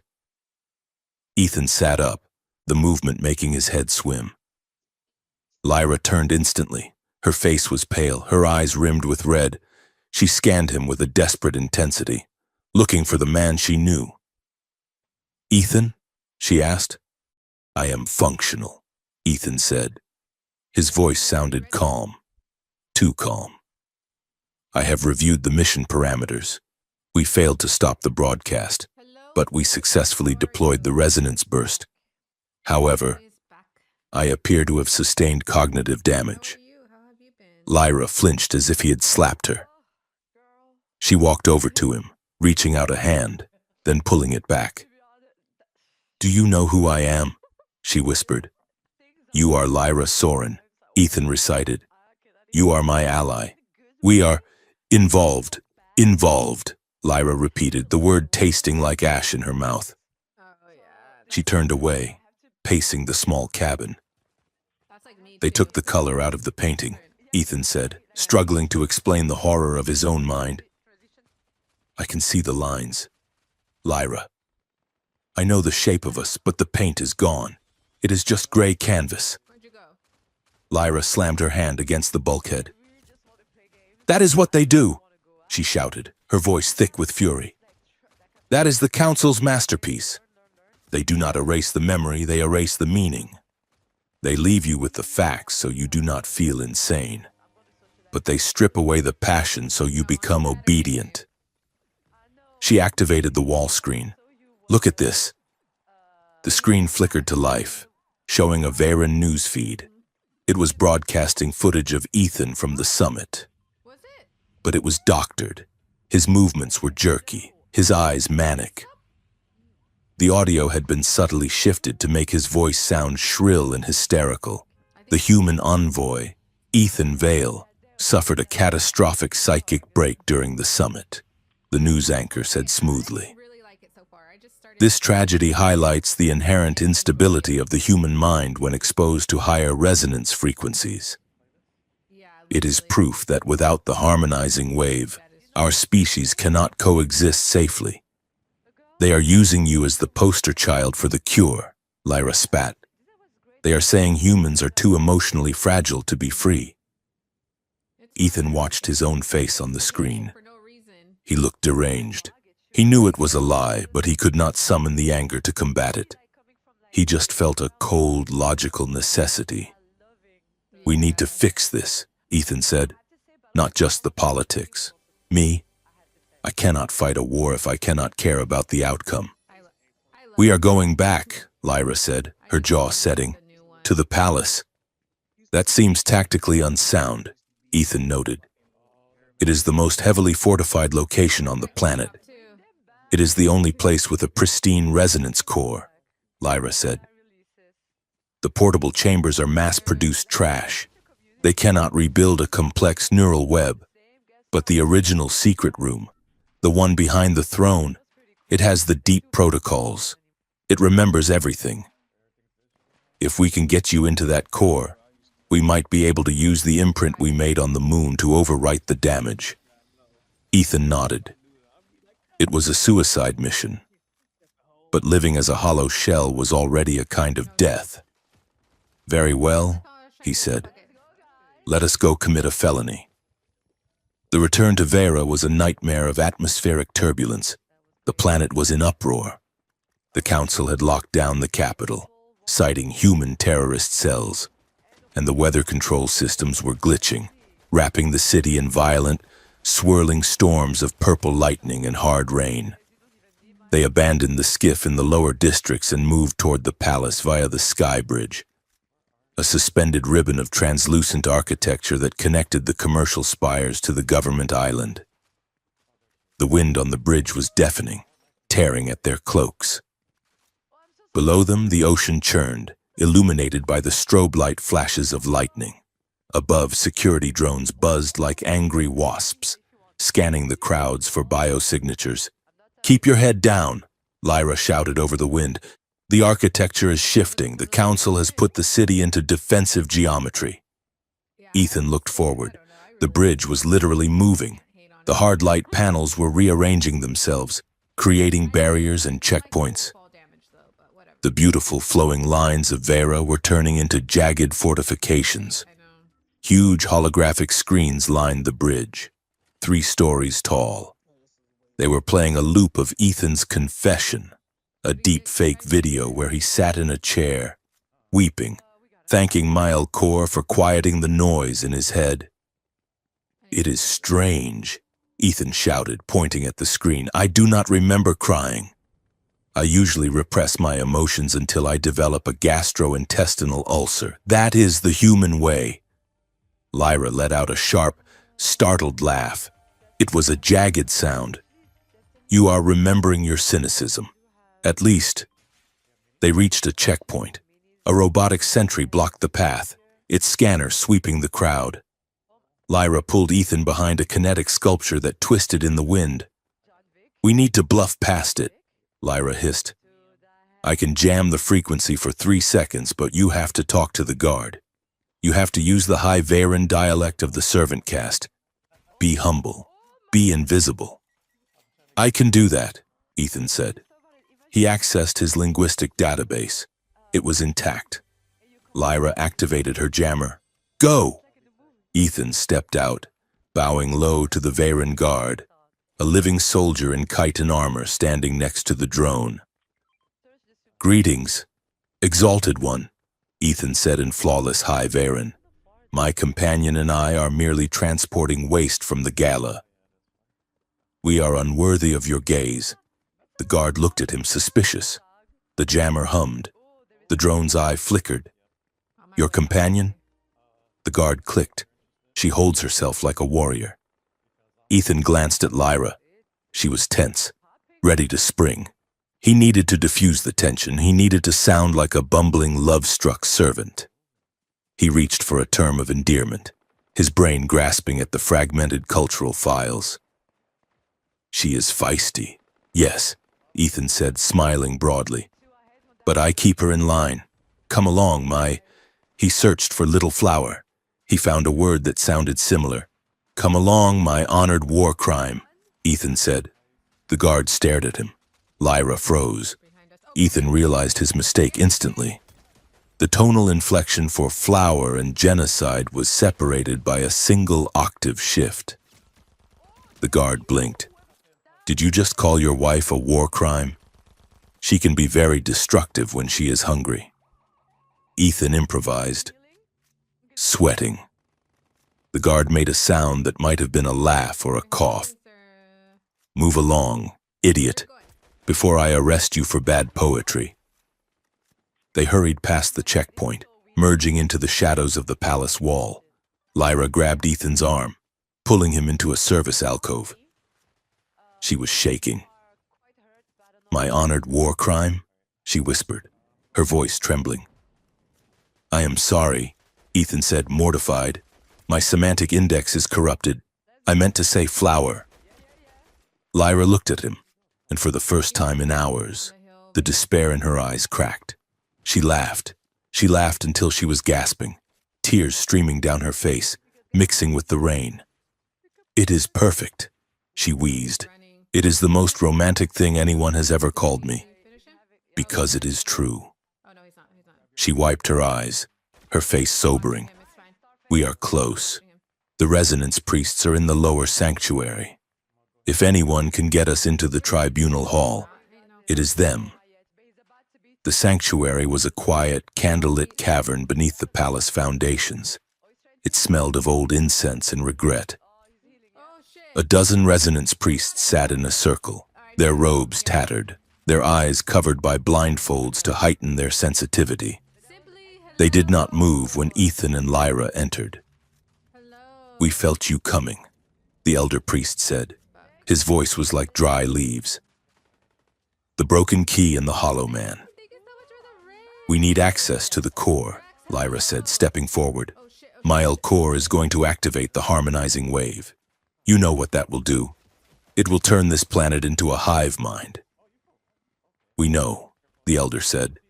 We helped build the amplifiers. We thought we were building a choir. We did not know we were building a cage. Then help us, Ethan said. Open the maintenance path to the throne room. The elder tilted his head.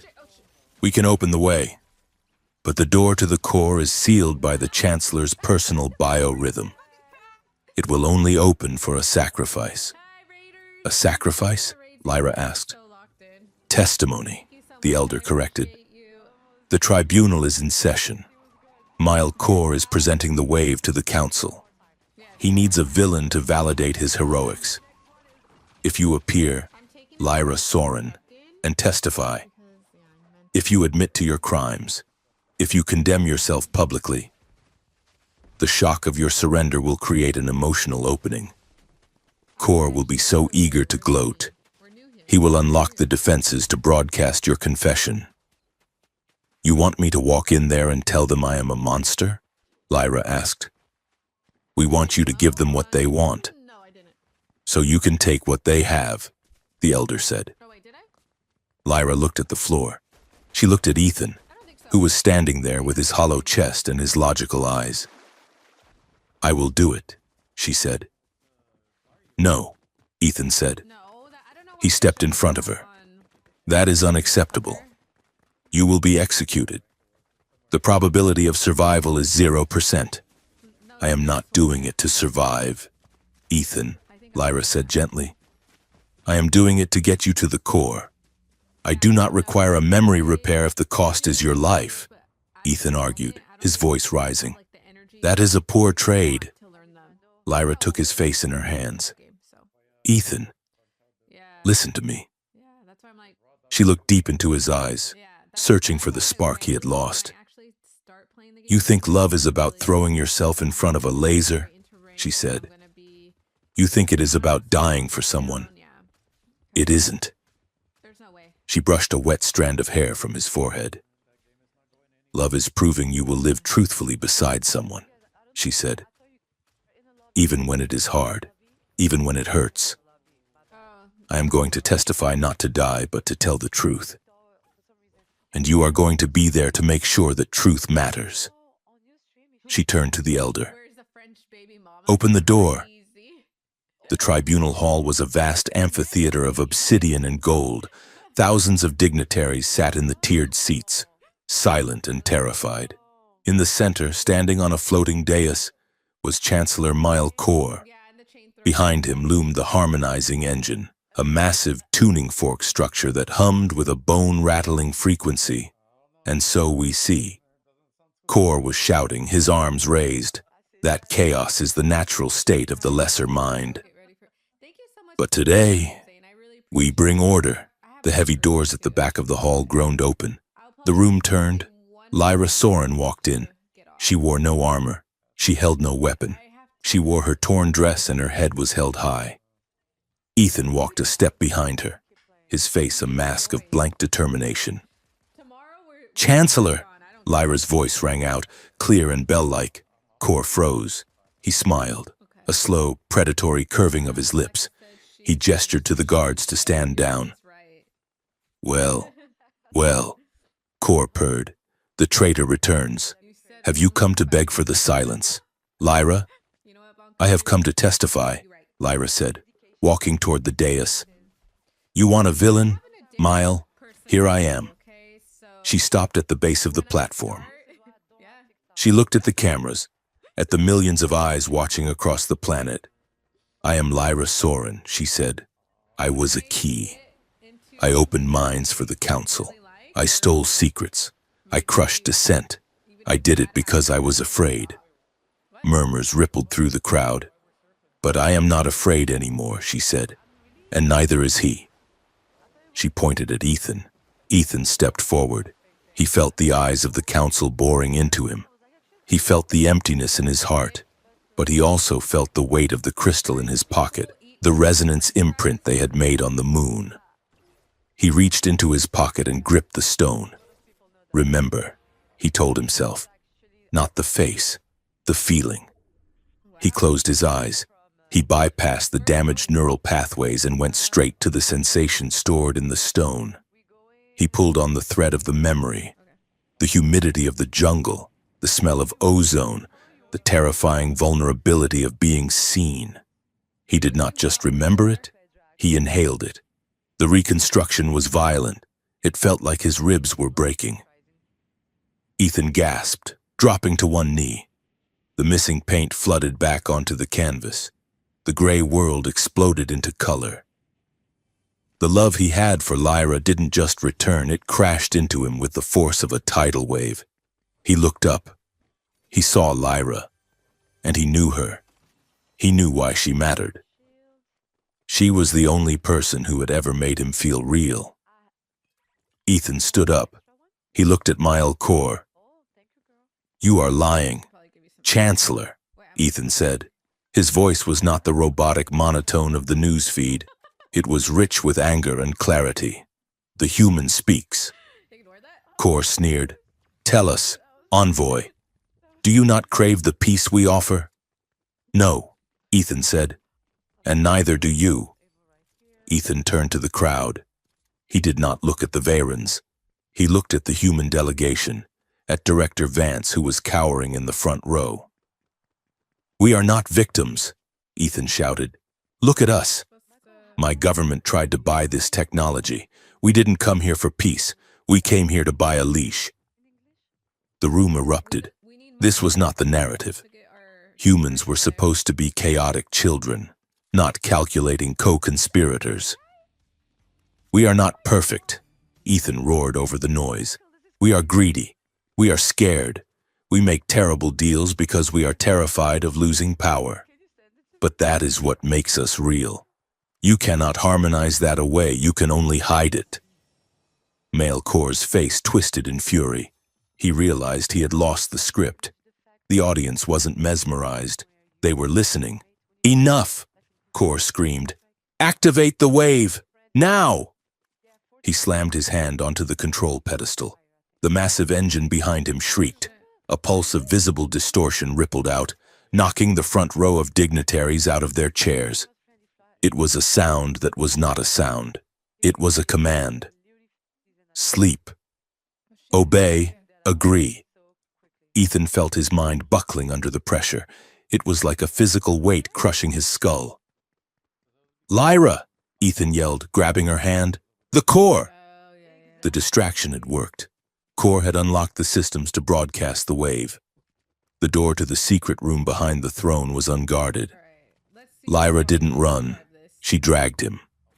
The floor was shaking, the very architecture of the palace convulsing as the wave fought to rewrite the reality of the planet.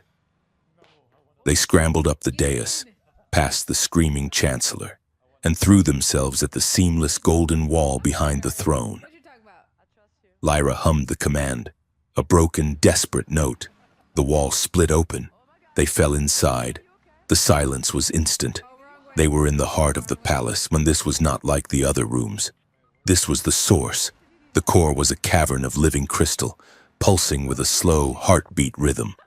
In the center, a pool of pure white light swirled like a captive star. "It is awake," Lyra whispered, staring at the light. "It feels ancient." Outside, the world was ending. The wave was expanding, rolling over the city, silencing millions of minds. "We have to reverse the polarity," Ethan said, stumbling toward the pool. "We have to turn it from a receiver into a transmitter." "It requires a key," Lyra said. She looked at the pool. She realized what she had to do. She didn't look back at Ethan with sadness. She looked at him with a fierce, blinding joy. "The room wants to heal," she said. "It has been forced to torture people for centuries. It is in pain. Ethan, it needs permission to stop." She stepped toward the edge of the light. "Lyra, wait!" Ethan cried, reaching for her. She turned to him. "Give me the crystal, Ethan, the imprint." Ethan pulled the glowing stone from his pocket, the one that held their truth. She took it. She pressed it to her heart. "I am not the key for control anymore," she whispered to the room, to the light, to the universe. I am the invitation. She looked at Ethan. Live truthfully. She commanded him. Then she stepped into the light. She did not burn. She dissolved. Her physical form seemed to unravel into ribbons of pure luminance. She became the signal. She took the crystal, the memory of their shared vulnerability, the proof that empathy was stronger than fear, and she fed it into the amplifier. Ethan screamed her name. The room exploded. It did not explode with fire. It exploded with feeling. The shockwave blasted out of the palace, moving faster than light, faster than sound. It hit the harmonizing wave and shattered it. Across the city, across the planet, every living being suddenly gasped. They didn't feel pain. They didn't feel a command, they felt her. They felt the sensation of a hand holding theirs in the dark. They felt the terror of being known and the relief of being accepted. They felt the undeniable, crushing weight of the truth that the council had been hurting them, using them, draining them. It was not a thought. It was an experience. 1 billion people suddenly remembered what it felt like to be free, because they were feeling Lyra Soren's heart beating inside their own chests. Ethan fell to his knees in the empty room. The light was fading. The pool was dark. Lyra was gone. But the silence in his head was gone too. It was filled with a chorus of a whole world waking up. The light in the resonance core did not fade so much as it exhaled. The blinding white intensity that had swallowed Lyra Soren retracted, spiraling down into the central pool like water draining from a basin. Ethan Vale stayed on his knees, his hands shielding his eyes, waiting for the silence to return. But the silence did not come. Instead, the floor beneath him vibrated with a sound that was felt in the marrow of his bones, a low, chaotic thrumming. It was the sound of a planet waking up from a coma and realizing it had been screaming the entire time. "Lyra!" Ethan shouted, his voice cracking. He scrambled toward the edge of the pool. For a terrifying second, he saw nothing but the dark, glass-smooth surface of the liquid crystal. Then, the surface broke. Lyra surfaced, gasping for air, her silver hair plastered to her face.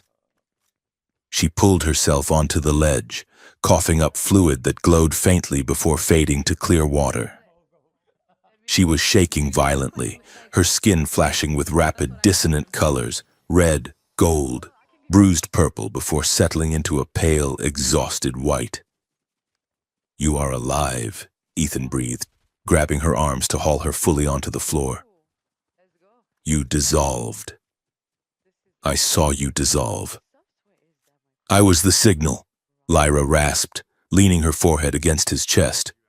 Her body felt fever hot. "I went into the network. I felt everyone." She looked up at him, her eyes wide and haunted. "They are awake. Ethan, the harmonizing wave is broken, but Mael core." He pulled the failsafe. Ethan looked around. The golden walls of the chamber were cracking, spiderwebs of fissures racing across the smooth surfaces. The palace was not built of stone, it was built of psycho-reactive matter. It relied on the collective stability of the populace to maintain its form. With the population in emotional upheaval, the palace was literally having a nervous breakdown. "We have to go," Lyra said, stumbling to her feet. "The Chancellor. I saw him in the stream. He has the seed drive." "The what?" "A portable core," Lyra explained, dragging Ethan toward the exit as a chunk of the ceiling crashed down behind them. "It contains the base algorithm for the wave. If he gets off-world, he can plug it into any relay station in the sector. He can restart the enslavement from a safe distance.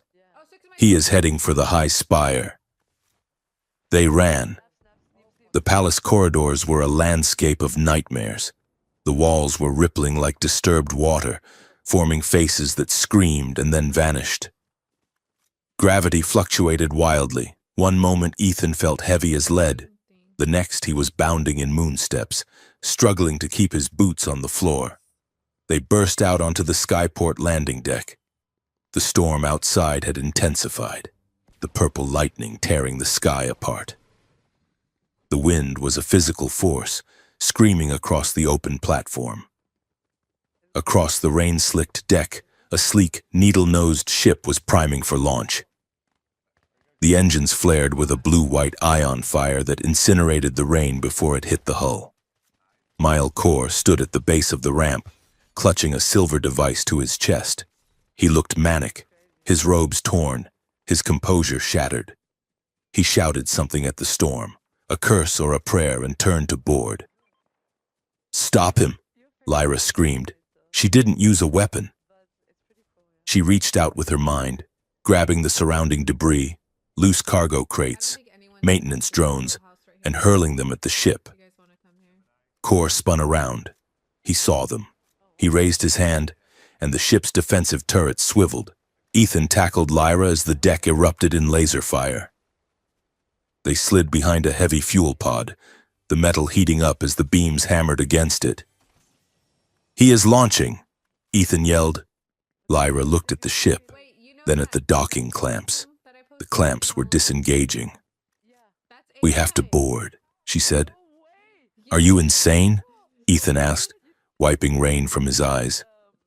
"That is a hostile vessel." "It is the only way to stop the seed," Lyra said. She grabbed his hand. "Trust the jump." They broke cover. The turrets fired, but Lyra threw up a shield of pure kinetic noise, a bubble of distortion that deflected the lasers just enough. They sprinted across the gap. The ship began to rise. The ramp was closing. "Jump!" Lyra commanded. They leaped. Ethan's fingers clawed at the edge of the retracting ramp. He slipped, his legs dangling over the drop, 1,000-foot fall into the churning ocean below. Lyra grabbed his wrist. She was lying flat on the ramp, her boots hooked into the grating. She pulled, her face contorted with effort. Ethan scrambled up, rolling onto the metal just as the ramp sealed shut with a hiss of pressurization. They were inside.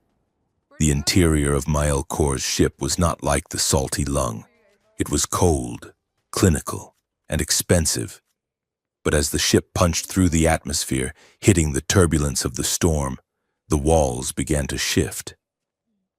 "The ship is linked to Kor's mind," Lyra whispered, steadying herself against the bulkhead. "He is panicking. The reality filters are failing." Suddenly, the floor dissolved. Ethan shouted, flailing. But he didn't fall. He was floating in a void.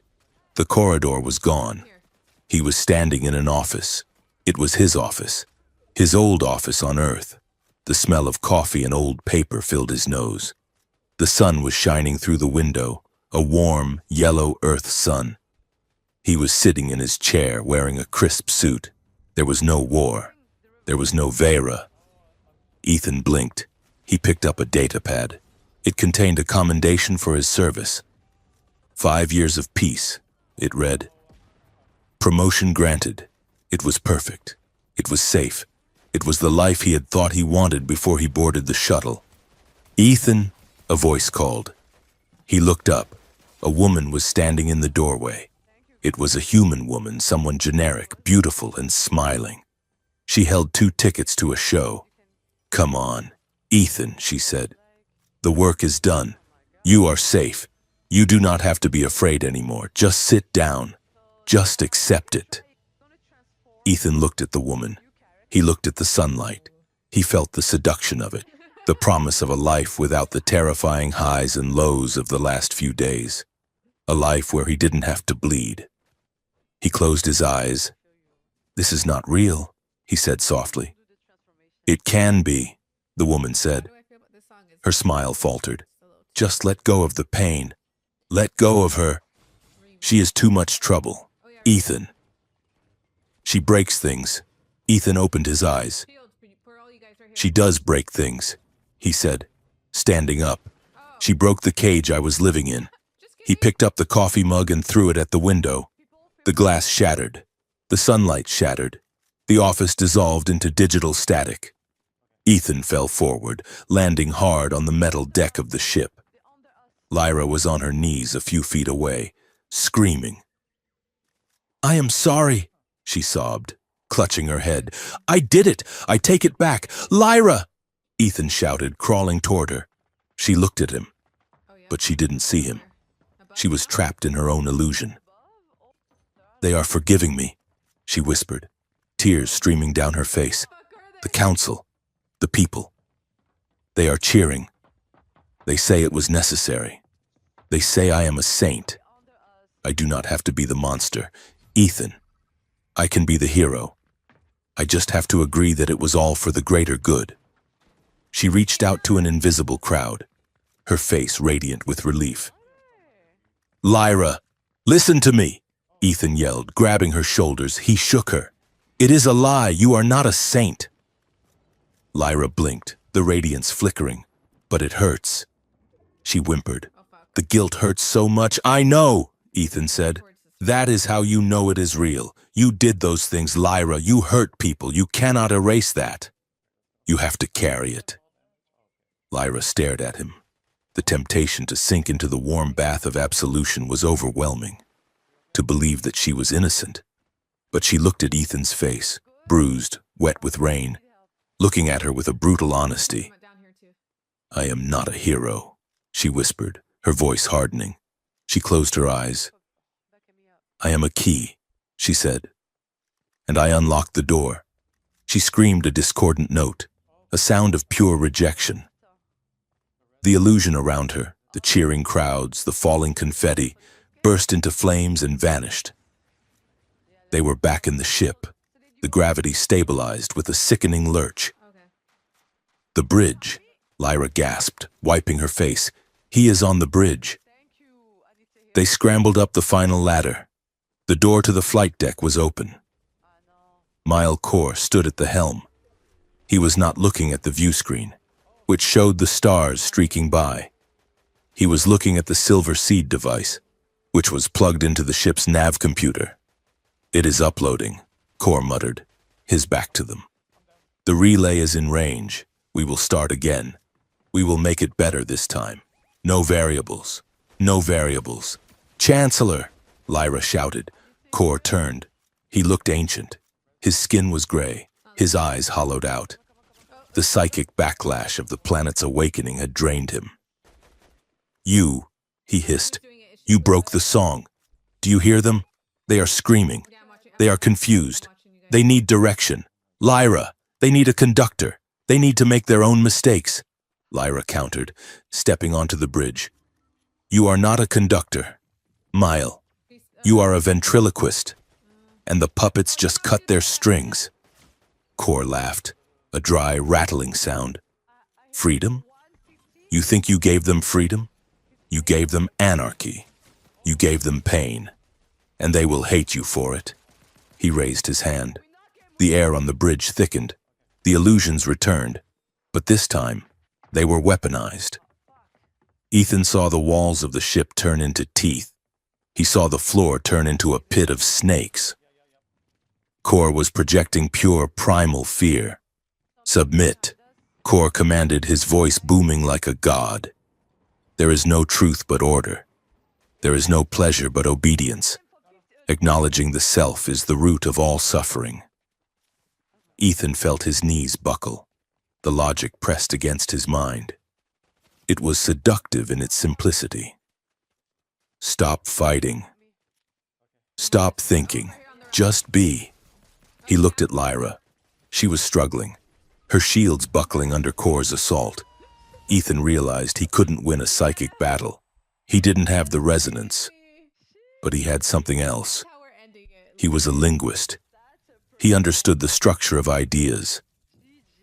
Kor was using a circular logic loop, a Varen syntax that trapped the mind by equating safety with silence. Ethan forced himself to stand. He forced his brain to engage not with the fear, but with the grammar of the attack. "Kor!" Ethan shouted. The Chancellor looked at him, sneering.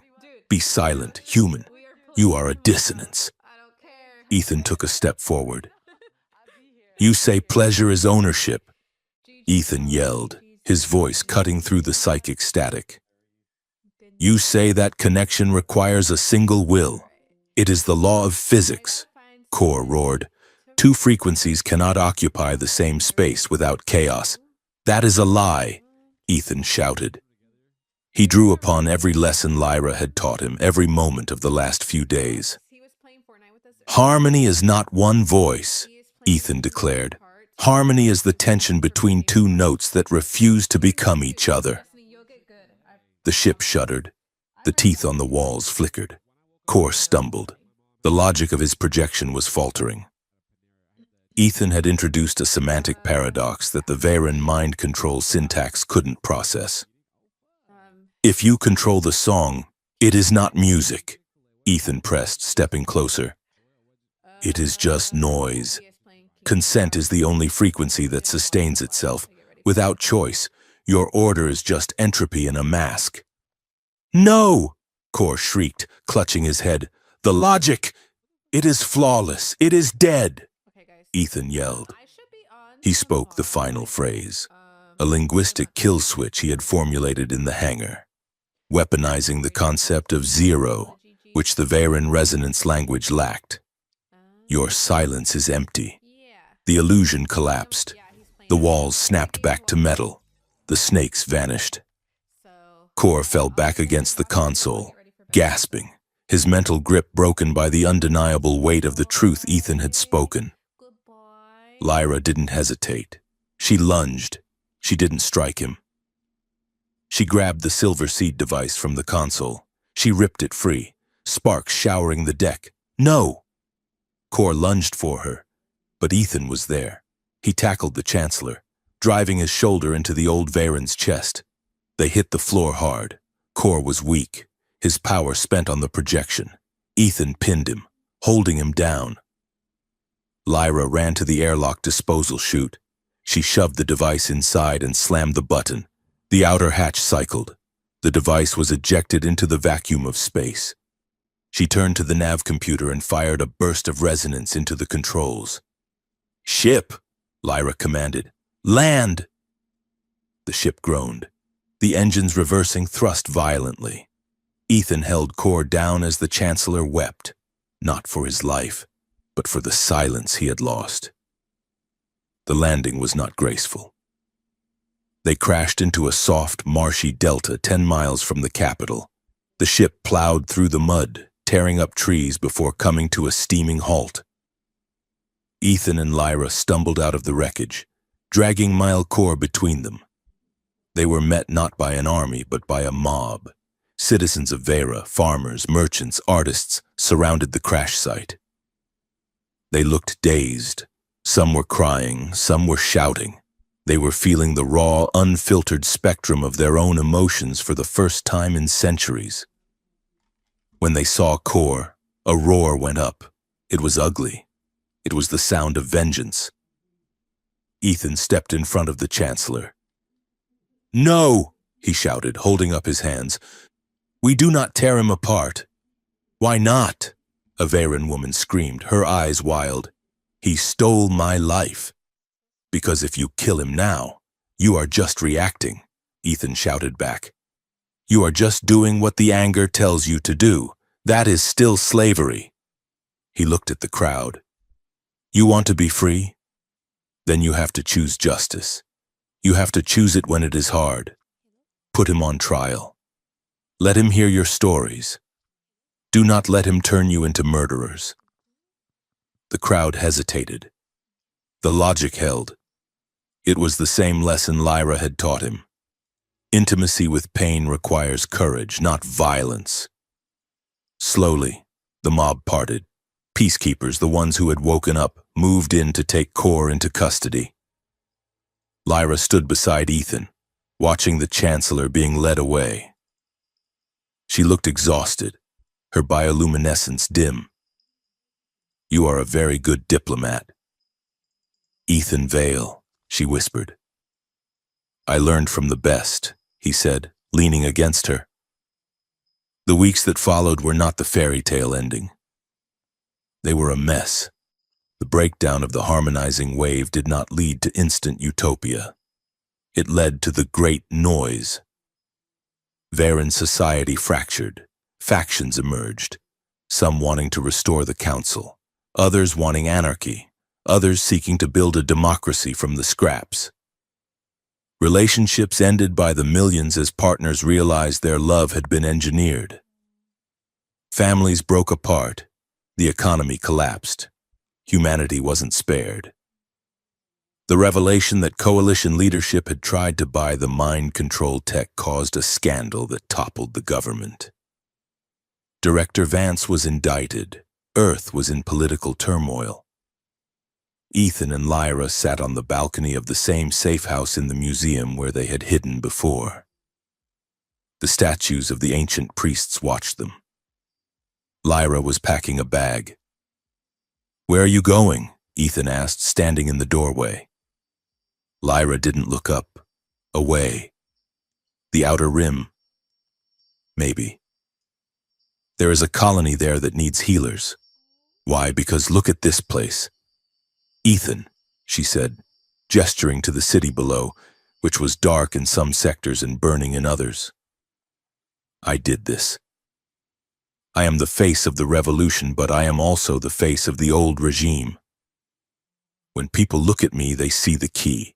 They see the woman who unlocked their minds without asking." She zipped the bag. "And you? You are a hero. The coalition is going to reinstate you. You can go back to Earth. You can have that office with the sunlight. You can have a normal life." Ethan walked over to her. He put his hand on the bag. "I do not want a normal life," he said. "Ethan, please," Lyra said, her voice cracking. "I am trying to protect you, being with me. It will never be easy. I am carrying 1,000 years of cultural trauma. I am messy. I am dangerous." Ethan took the bag from her hand and set it on the floor. "You are deciding for me again," he said gently. "You are trying to engineer the outcome where I am safe, and you are noble." He took her hands. "Stop it. Stop trying to control the narrative." Lyra looked at him, her eyes filling with tears. "Then what do you want?" "I want to choose," Ethan said. He stepped closer. "I know it will be messy," he said. "I know we will argue. I know that some days we will look at each other and remember the pain. But that is the work. I do not want the illusion of safety. Lyra, I want the reality of you." He paused, looking at her with a vulnerability that stripped him bare. "I am asking you to stay. Not because you have to. Not because it is destiny. But because I am asking." Lyra searched his face. She looked for the doubt, the fear. She found only the steady, stubborn rhythm of his heart. She let out a breath she felt like she had been holding since she was a child. "Okay," she whispered. "Okay?" She smiled, and it was a small, fragile thing. But it was real. "Okay, I choose you too." The next morning, Lyra took him back to the palace. It was a ruin, mostly, but the secret room behind the throne was intact. The new provisional government had cordoned it off, terrified of it. But they let Lyra pass. They stood in the center of the chamber. The darkness was gone. The room was filled with a soft amber light, the color of a sunrise. "Why are we here?" Ethan asked. "Because this is where we started," Lyra said. She turned to the empty pool where the light had been. "I am done teaching. Ethan, I am done being the guide." She turned to face him. "From now on, this room is not for secrets. It is for truth, and I am not going to use my resonance on you ever again. Unless you ask." She stepped back, creating space between them. "This is the vow," she said. "No more shortcuts, no more mind reading. We do this the hard way. We use words. We use trust." Ethan looked at the room. He felt the residual warmth of the walls.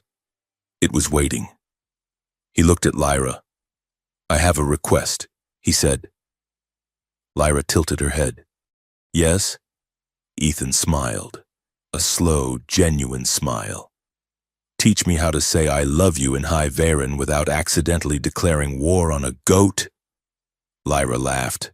The sound rose up, and the room amplified it, turning it into a chime that rang through the foundations of the palace. It is a difficult dialect, she teased, stepping into his arms. But I think you have an aptitude for it. Ethan kissed her. The room did not explode with light. It did not project visions. It simply held the space, quiet and warm, letting them be two people in a room, holding on to each other. Epilogue. 6 months later, the Treaty of Reciprocity was signed in the Great Hall. It was a strange document. It contained trade agreements and border definitions. But its first article was unique in galactic history: the right to cognitive privacy. It banned the non-consensual use of resonance technology. It established the Varen mental arts as a protected, regulated medical practice. Ethan Vale sat in the back row, watching the signing. He was no longer a low-ranked envoy. He was the ambassador to Vera, the first human to hold the post who actually spoke the language. He watched Lyra. She was not on the stage. She was standing by the side entrance, wearing the robes of a healer. The secret room had been opened to the public.